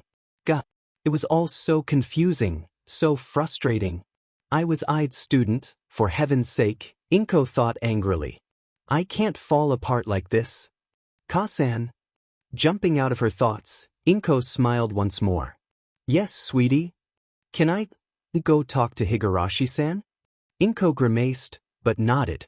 Higurashi-san, the online presence that had always been there for Izuku, emotionally or otherwise. He had always rubbed Inko the wrong way, but she would be doing Higurashi-san and Izuku a disservice by cutting them off. They had found solace in each other. Izuku nodded, standing up from the table and bringing his cup of tea to the sink, washing it out. It gave Inko time to think, to try and figure out what was wrong. She looked down at the wedding band on her left hand, biting her lip. Who had she married? If she couldn't remember, why did the thought of removing her ring feel like betrayal? Why was everything so hard to remember? Why was there a packed bag in her room with her name on it? She would never leave her baby. Why was there an extra toothbrush in her bathroom when no one else used it? Why were the family photos so empty now, when they had been fine before? Tears welled in her eyes. The frustration, the terror of not knowing finally broke through. What? What was even happening? Was this reality? Izuku padded quietly down the hallway, turned left, and slipped into the computer room. The chair creaked as he climbed up. Izuku clicked through the open tabs. Kasan's social media, a DM thread with Mitsuki Bakugo, a half-filled missing persons report, and more he didn't want to look at. He frowned. She'd forgotten to close her tabs again. She never used to forget. Just one more thing to add to the list. He logged out of her profile and paused. There were 3 user accounts. One had a name or something made of random symbols. What the heck? Izuku muttered. He shook his head and clicked on his own. He shook his head and clicked on his own and typed in his password. He didn't remember the significance. Family of 300 Sihividal. Maybe that was his dream? He really doesn't know, okay? What was even real? As the computer booted up his system, he clicked on the browser and hit the Hero Forums page saved in his bookmarks. Immediately, he noticed that his DMs had been bombarded last night, with dozens of quirk Higurashi-san wanted him to analyze. His eyes scanned down the list 30 new quirks. Then he saw the last message. And his stomach dropped. Higurashi-san, analyze all of these in 4 days, or our talks are over. Izuku's hands hovered over the keys. Why was Higurashi-san being so harsh all of a sudden? Izuku thought in worry. He'd never set deadlines before. Never made threats. Was it something Izuku said? Or was it something he knew? Izuku clicked on the first quirk file. The video loaded same site as always. That half-built, abandoned building. He didn't know where it was. Maybe nowhere. Maybe a test zone. On screen, a strange figure raised their arm. Something wet and glistening launched from their palm, a volley of viscous slime that struck the concrete wall. It sizzled. Not like fire. Like acid. The concrete bubbled. Warped. Not enough to collapse, just enough to make you worry. Izuku leaned in. Eyes narrowed. So far, it had always been the same figure. Black tuxedo. White dress shirt. Loafers. Sometimes white gloves. Always faceless. Always distant. The hair was bleach blonde, the only identifiable feature. Then came file 5. A different figure entirely. Wrong. All wrong. The proportions weren't human. The posture was off, as if its joints didn't know how to settle. The body was black, but the head wasn't a head. It curved like a crest, rising into a wide, wave-shaped arc that swept down across the shoulders like gigantic ears, silver on the inside. 2 pairs of eyes. The upper ones glowed a deep, unfocused blue. The lower stayed shut. Where a mouth should be was a ridged, corn-like structure, segmented, lined with silver blades that folded outward like a collar. Its shoulders and hips bulged rounded and wide. Arms were smooth. Legs were knotted, bumpy, spiked like roots. A silver ribcage structure began at the pectorals and descended, tapering off just above the crotch. Izuku recoiled slightly. He blinked. Squinted. What? He glanced at the file name. Mephilus. What is? Mephilus, he whispered. Even the background was wrong. Not a test site. Not a lab. A black skyline. People. People with guns and weapons drawn. Izuku pressed start. The screen throbbed once, buffering. Then the video began. A group of soldiers marched through the woods. No chatter. Just footsteps and tension. After a minute, the lead man raised a hand. Wait, he said. Something is. And then, without warning, the creature from the title card appeared. It didn't fade in. Didn't walk. One frame it wasn't there. The next it was Mephilas. Every soldier snapped their weapons up. Guns. Corks. Panic. The creature spoke, but Izuku couldn't understand a word. He didn't need to. The men clearly did. Their fingers tightened on triggers. Then, in a motion that felt like a sigh, Mephilas waved a hand.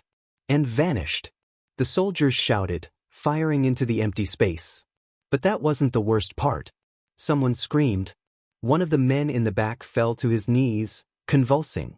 His back arched. Skin split. Ridges pushed through his spine, familiar ridges. Antennas. That mountain-back silhouette. Nirona. Izuku whispered, eyes wide. He rewound the video, scanning for the moment it began.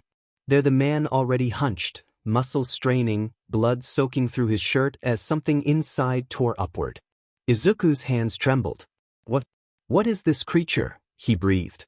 The video continued. Nirona roared and lunged, stomping down on the soldiers. Red smeared across the forest floor. Izuku flinched. Looked away. Then forced himself to look back. It wasn't the first time he'd seen something like this, not from Higurashi-san's archives. But those kills, those had been clean. Silent. Surgical. The victims never screamed. They never even tried to run. Why would it be different now? 2 days passed. Izuku barely noticed. He slept in fragments. Ate mechanically. Each hour bled into the next as he watched video after video, all from Higurashi-san. All wrong. The footage wasn't training material. It wasn't quirk analysis. It felt older. Like archival footage from a war no one remembered fighting. And the names. Zer. Chris. Bolton. Each came with a new kind of dread. The Zerub file made his skin crawl. He didn't know why, couldn't explain it, but when he hovered over the thumbnail, a wave of nausea rippled through him. As if his body knew something his mind had forgotten. The video opened with static. Then a corporate lobby, sleek, minimalist, unnaturally quiet. A man in a gray suit stepped into view, chatting with a receptionist. And then his face flickered. It split just slightly, like a mask slipping on uneven skin. The feed jumped, and suddenly the man was gone, replaced by a creature that towered over the desk. The Zerub stood nearly 10 feet tall.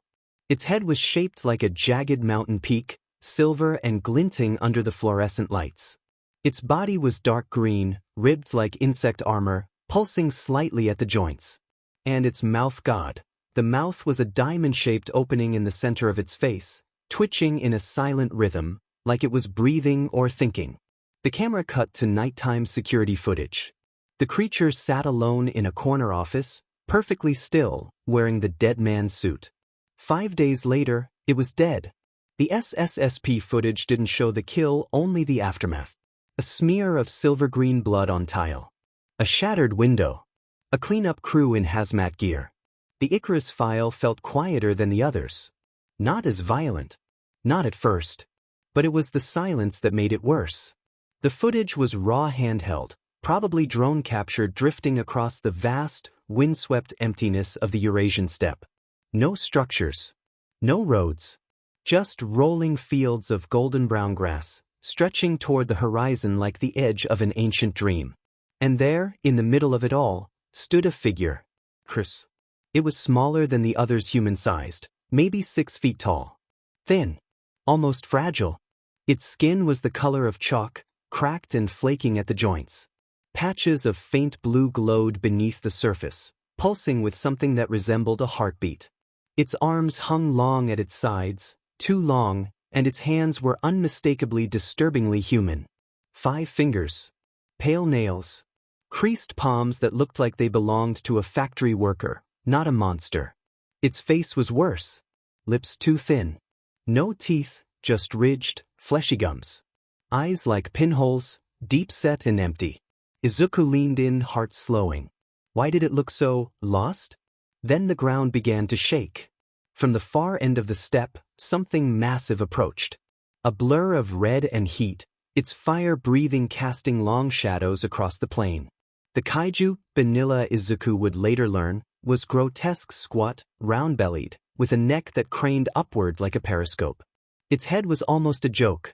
Too small, too high, snout twitching with every breath. And from that snout came thick gouts of flame, lighting fire to the steppe with careless abandon.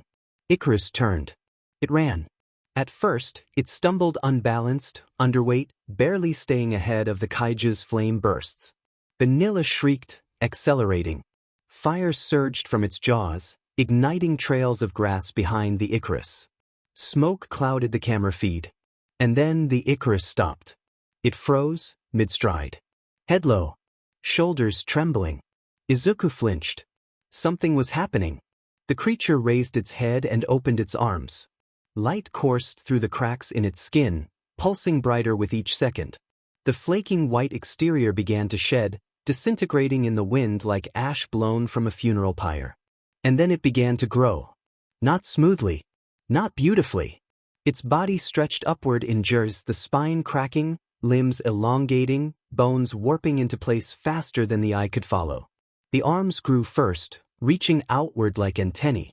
Then the torso, then the legs, the feet widening into bony, root-like platforms that dug into the steppe. It didn't roar. It hummed a long, low frequency that shook the drone camera and distorted the footage. Now towering at over 20 meters tall, the Icarus stared down at Vanilla. Vanilla hesitated. Just for a moment. Then it charged. Icarus raised its hands. And then the light began. Tiny beams, dozens of them, shimmered from its newly formed surface. Not lasers. Not explosions. Just rays. Flickering threads of concentrated energy that struck Vanilla's body from every angle. The kaiju shrieked, twisted, and bolted in the opposite direction, crashing through the flame-blackened grass, whimpering as it fled. Icarus didn't follow. It only stood there, arms still raised, as the last sparks drifted away on the steppe wind. The camera zoomed in one last time. Icarus's eyes, small, deep, old, blinked slowly. Then its mouth moved. No audio. No translation. But Izuku shivered. He was sure of it. It had spoken. To him. And then came the final file. Bolton. Izuku didn't want to open it. But he did. He always did. The first frame was already wrong.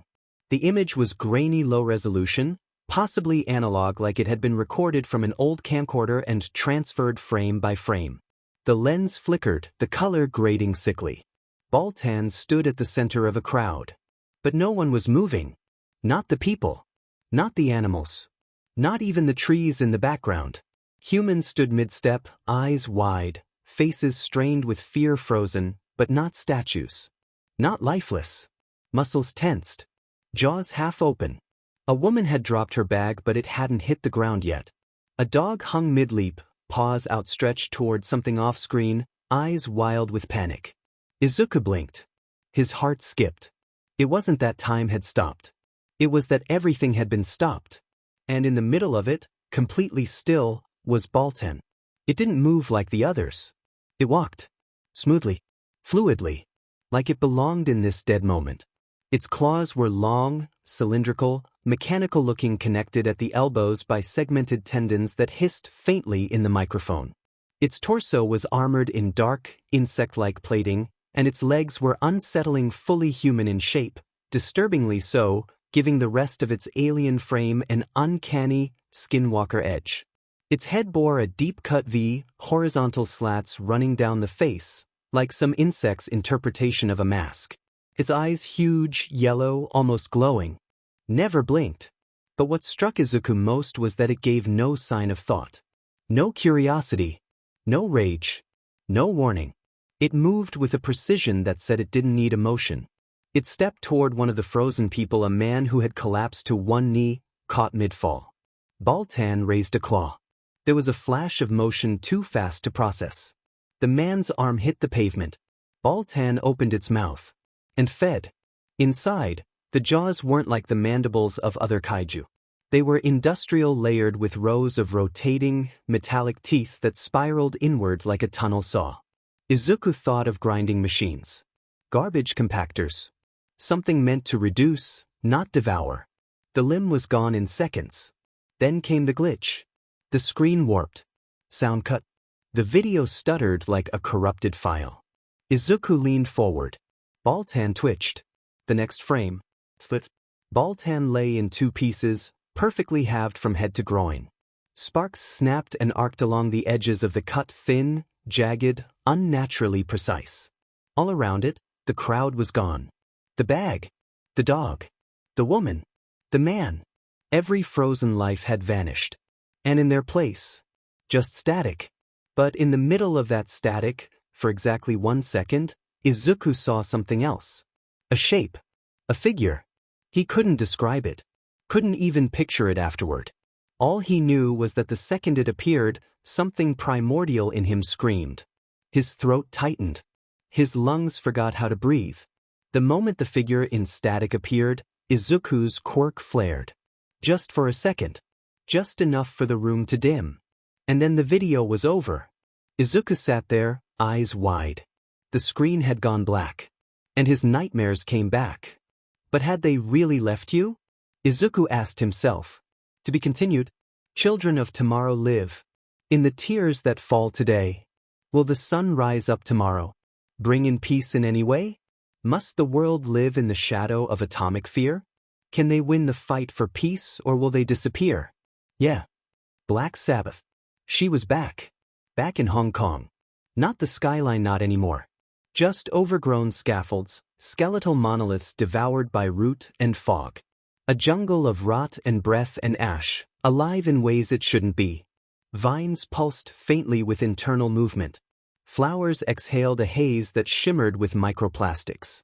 And underneath it all the stink of something thinking. Her quirk flared instinctively, trying to isolate breathable compounds, but the air was poisonous. Not by accident. Not by industry. This poison had a will. She gasped. She clawed at her throat.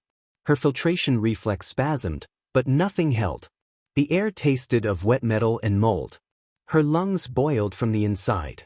The insects came next. Towering, wrong-bodied things with mirrored eyes and bone-saw mandibles. Clicking. Clicking. Always clicking. She saw one gnaw through an SSSP helmet like it was tissue. The operator's scream was cut short not by death, but by assimilation. Their flesh hissed, turning spongy, black-veined. Reborn. Consumed. She staggered back, vision tunneling, brain howling for oxygen. Not like this. I can't die like this. I have to get back to Izuku. Then the door burst open behind her, metal warped by humidity and old blood. An operative screamed. Another pleaded. Please. Don't fire, don't. But someone did. And that was all it took. The saying was still true. To anger one is to anger all. The forest howled. Not like an animal. Like a voice. Inko fell to her knees as the pheromones thickened, as the trees shook loose in answer. The insects swarmed. Not just hungry. Obedient. Because the jungle wasn't just toxic. It was alive. And at its heart, something remembered. Not a god. Not a beast. Just decay with memory. It didn't hate humanity. It simply didn't see the difference between us and garbage. Inko. A warbled, almost familiar voice called from beyond the haze, and then a flash of light. Blinding, searing, absolute. She awoke in a gasp, her bedroom cold, sterile, and wrong. Her chest heaved, pain lancing through her ribs. She coughed once, twice, and blood splattered across her trembling hand. The taste was familiar. Well, why is it back? She tore the covers off. Her breath hitched. Her skin was coated in spores. No, no, no, no. She scrubbed at her arms with her bare hands, clawing at the infestation, but the spores grew back. Each breath stirred the air with more particulates, soft and glowing, like corrupted pollen. Tears streamed down her face as another fit of coughing tore through her body. This time it wasn't just blood. It was plant matter. Warped. Fibrous. Alive. No, she choked, voice cracking as her left eye failed, vision blooming red before going dark. I won't spread the toxic jungle. She tried to stand. To go to the bathroom. To get the medicine. But her knees gave out, and she crashed to the floor with a wet scream of pain. Her skin split open at the shoulder just from impact. The pain nearly knocked her out again. She dragged herself toward the hallway, toward hope, toward anything, but stopped cold as she heard the soft patter of approaching feet. Familiar. Her heart seized. The door creaked open. Izuku stood there. Berf. Eyes wide, too wide, filled with a fear that didn't belong to a child. And the spores moved. Not drifting. Crawling. Like something called. Like answering something. Like they recognized him. No. Izuku, run! She tried to scream, but all that came out was a wheeze, thin and empty and useless. She watched, paralyzed and drowning, as the spores surged for her son. Inko bolted upright with a gasp, fists clenched in the sheets, sobs ripping free before she could stop them. Her bedroom was still dark. Still cold. Still empty. Rain pattered against the window in a steady rhythm, too steady, too real. She stared at it for a long, shaking moment, then curled inward, fetal and trembling, as if trying to hold in what was already leaking out. The jungle was gone. The dream was over. But inside her chest, it had already begun to grow again. She sniffled. Twice. Then shoved herself upright and stumbled into the bathroom.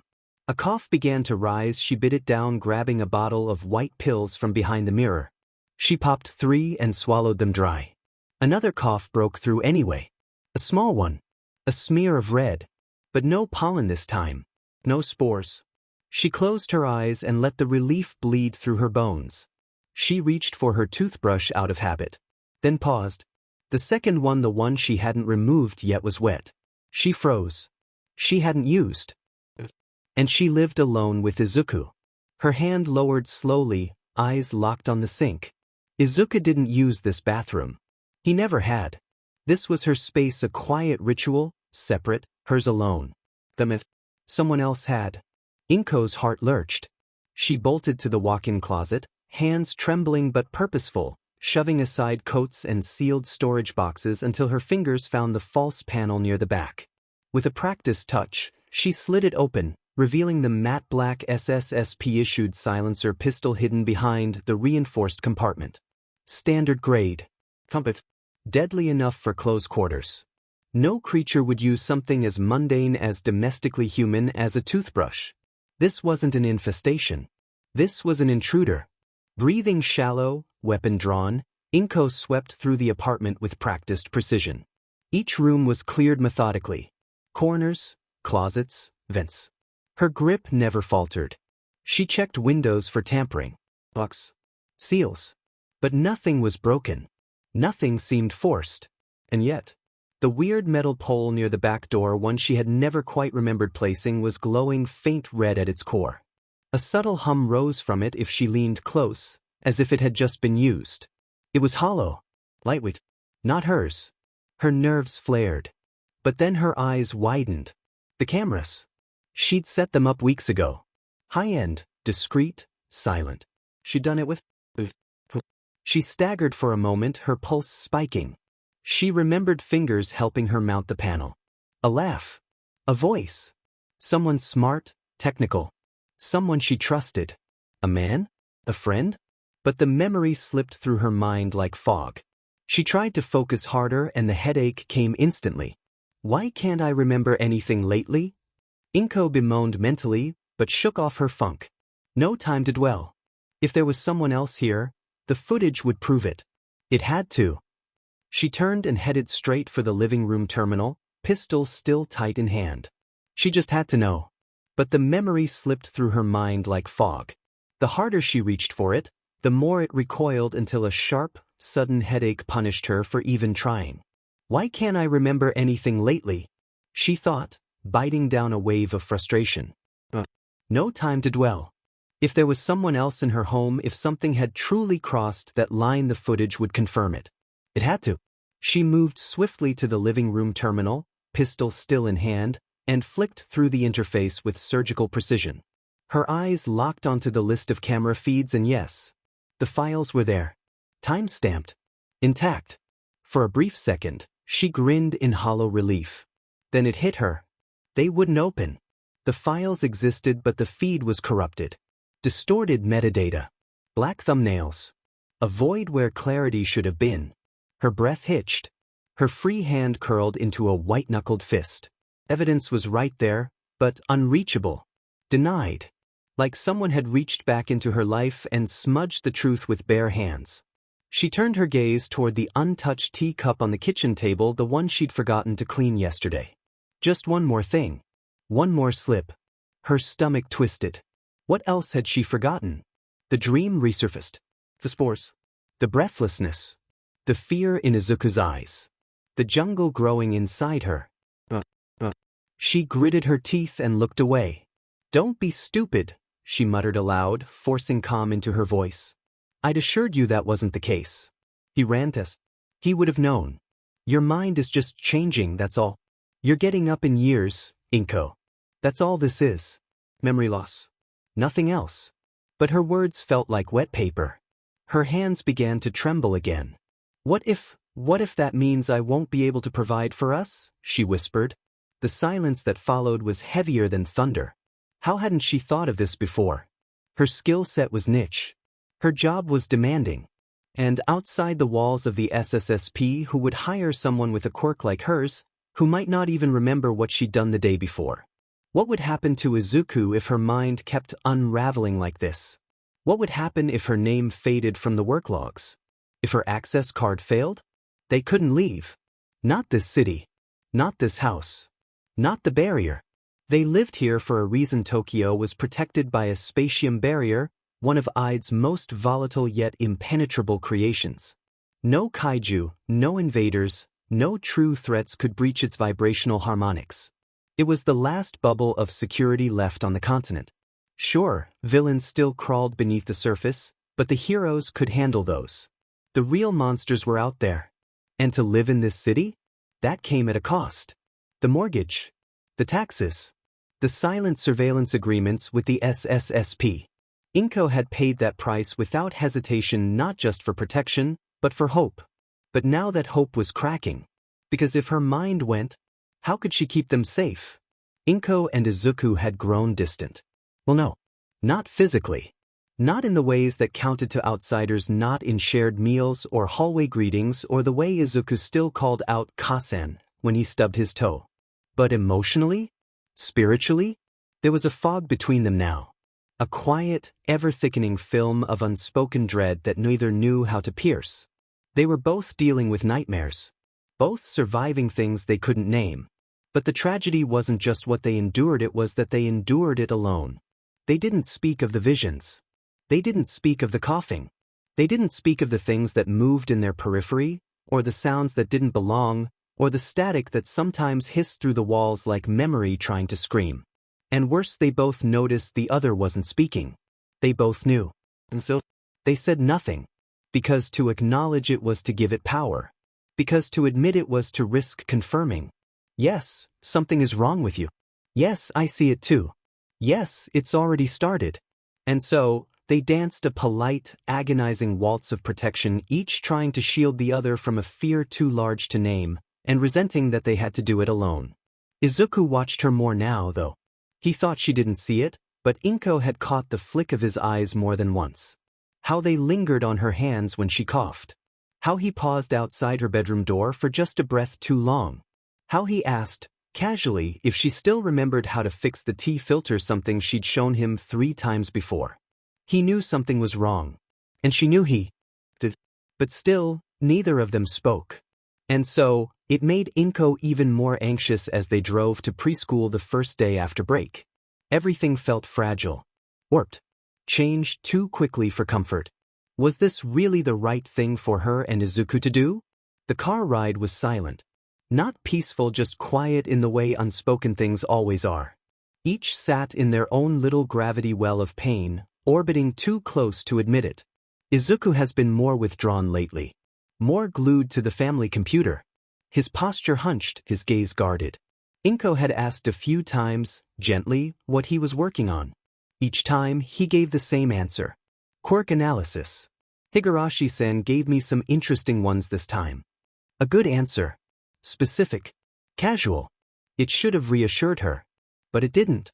Because Izuku didn't look her in the eye when he said it. And worse, she had looked at the screen.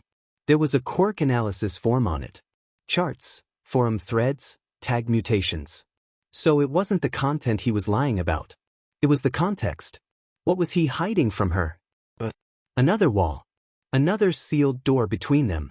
She pulled into the preschool driveway. The same place they'd always come. But it felt farther today, like they'd driven through mist to reach it.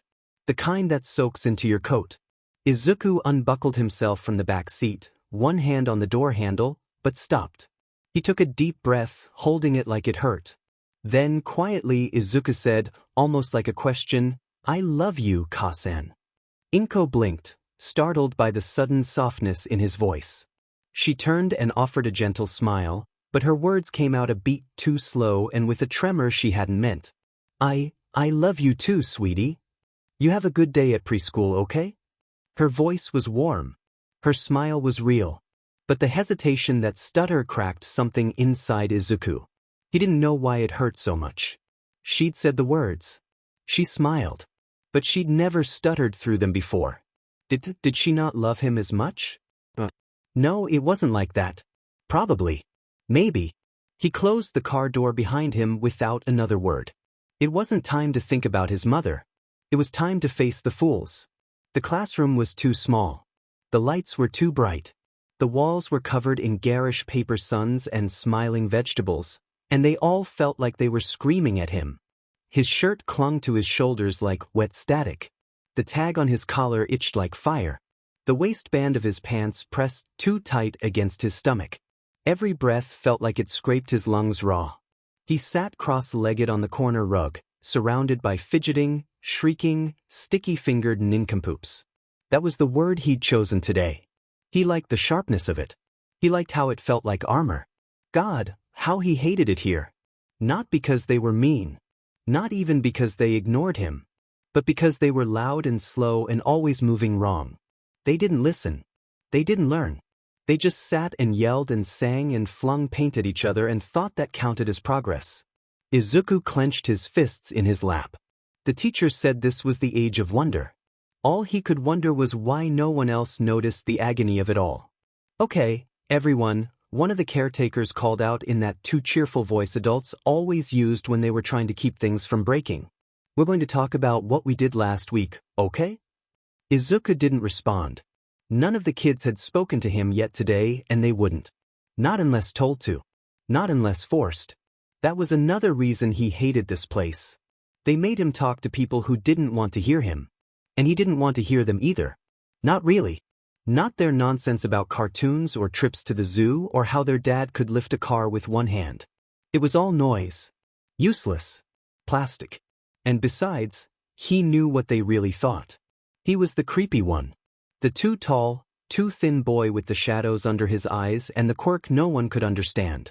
The kid who stared too long. Who spoke too quietly. Who asked questions no one wanted to answer. He'd always been strange to them, offbeat in a way that unsettled the others. But now that his quirk let him see things from the past, things no one else could, he wasn't just weird anymore. He was wrong. He was dangerous. He'd heard them whisper the word before. Villain. They didn't say it when the teachers were listening. They didn't say it out loud. But they didn't need to. He'd seen it in their faces. Heard it in the tilt of their voices. Felt it in the way they moved away from him during crafts. Like he was contagious. Like he wasn't a person anymore. Just a warning.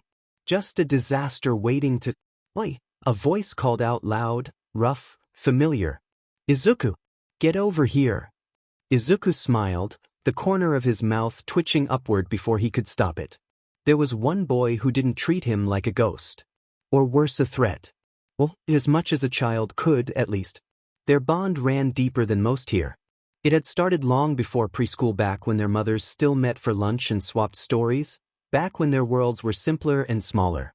"Bakugo," Izuku said with practiced formality, inclining his head in a tiny bow. "How do you feel today? I heard you had a fever?" The reason Izuku could stand Bakugo, could understand him, was simple. He had direction. "No way." Bakugo scoffed with a grin that was more of a declaration than expression. "I'm not letting some dumb fever stop me from becoming the #1 hero." That was it. Bakugo never wavered. Never questioned. He knew what he was going to be, and never asked for permission to chase it. Izuku respected that. Even if Bakugo didn't always make sense, even if he turned everything into a competition or a battle, there was comfort in that kind of certainty. That noise. That drive. Man, this weather is as though, Bakugo muttered, eyes fixed on the window, glare sharp enough to cut the rain itself. Means we can't go outside and train. The topic made Izuku snort. Train wasn't the right word, in Izuku's opinion. Not really. It was more like running around and pretending to fight invisible kaiju and villains with playground mulch as power-ups. But he didn't say that. Not because it was wrong, but because there was no point. Correcting Bakugo never led to understanding. Everything had to be a form of training. A battle. A step toward some imagined summit. So Izuku just nodded, and sat beside him, their shoulders not quite touching. Outside, the rain kept falling. From somewhere within it, a presence lingered, heavy with silence, and full of things left unsaid. To be continued.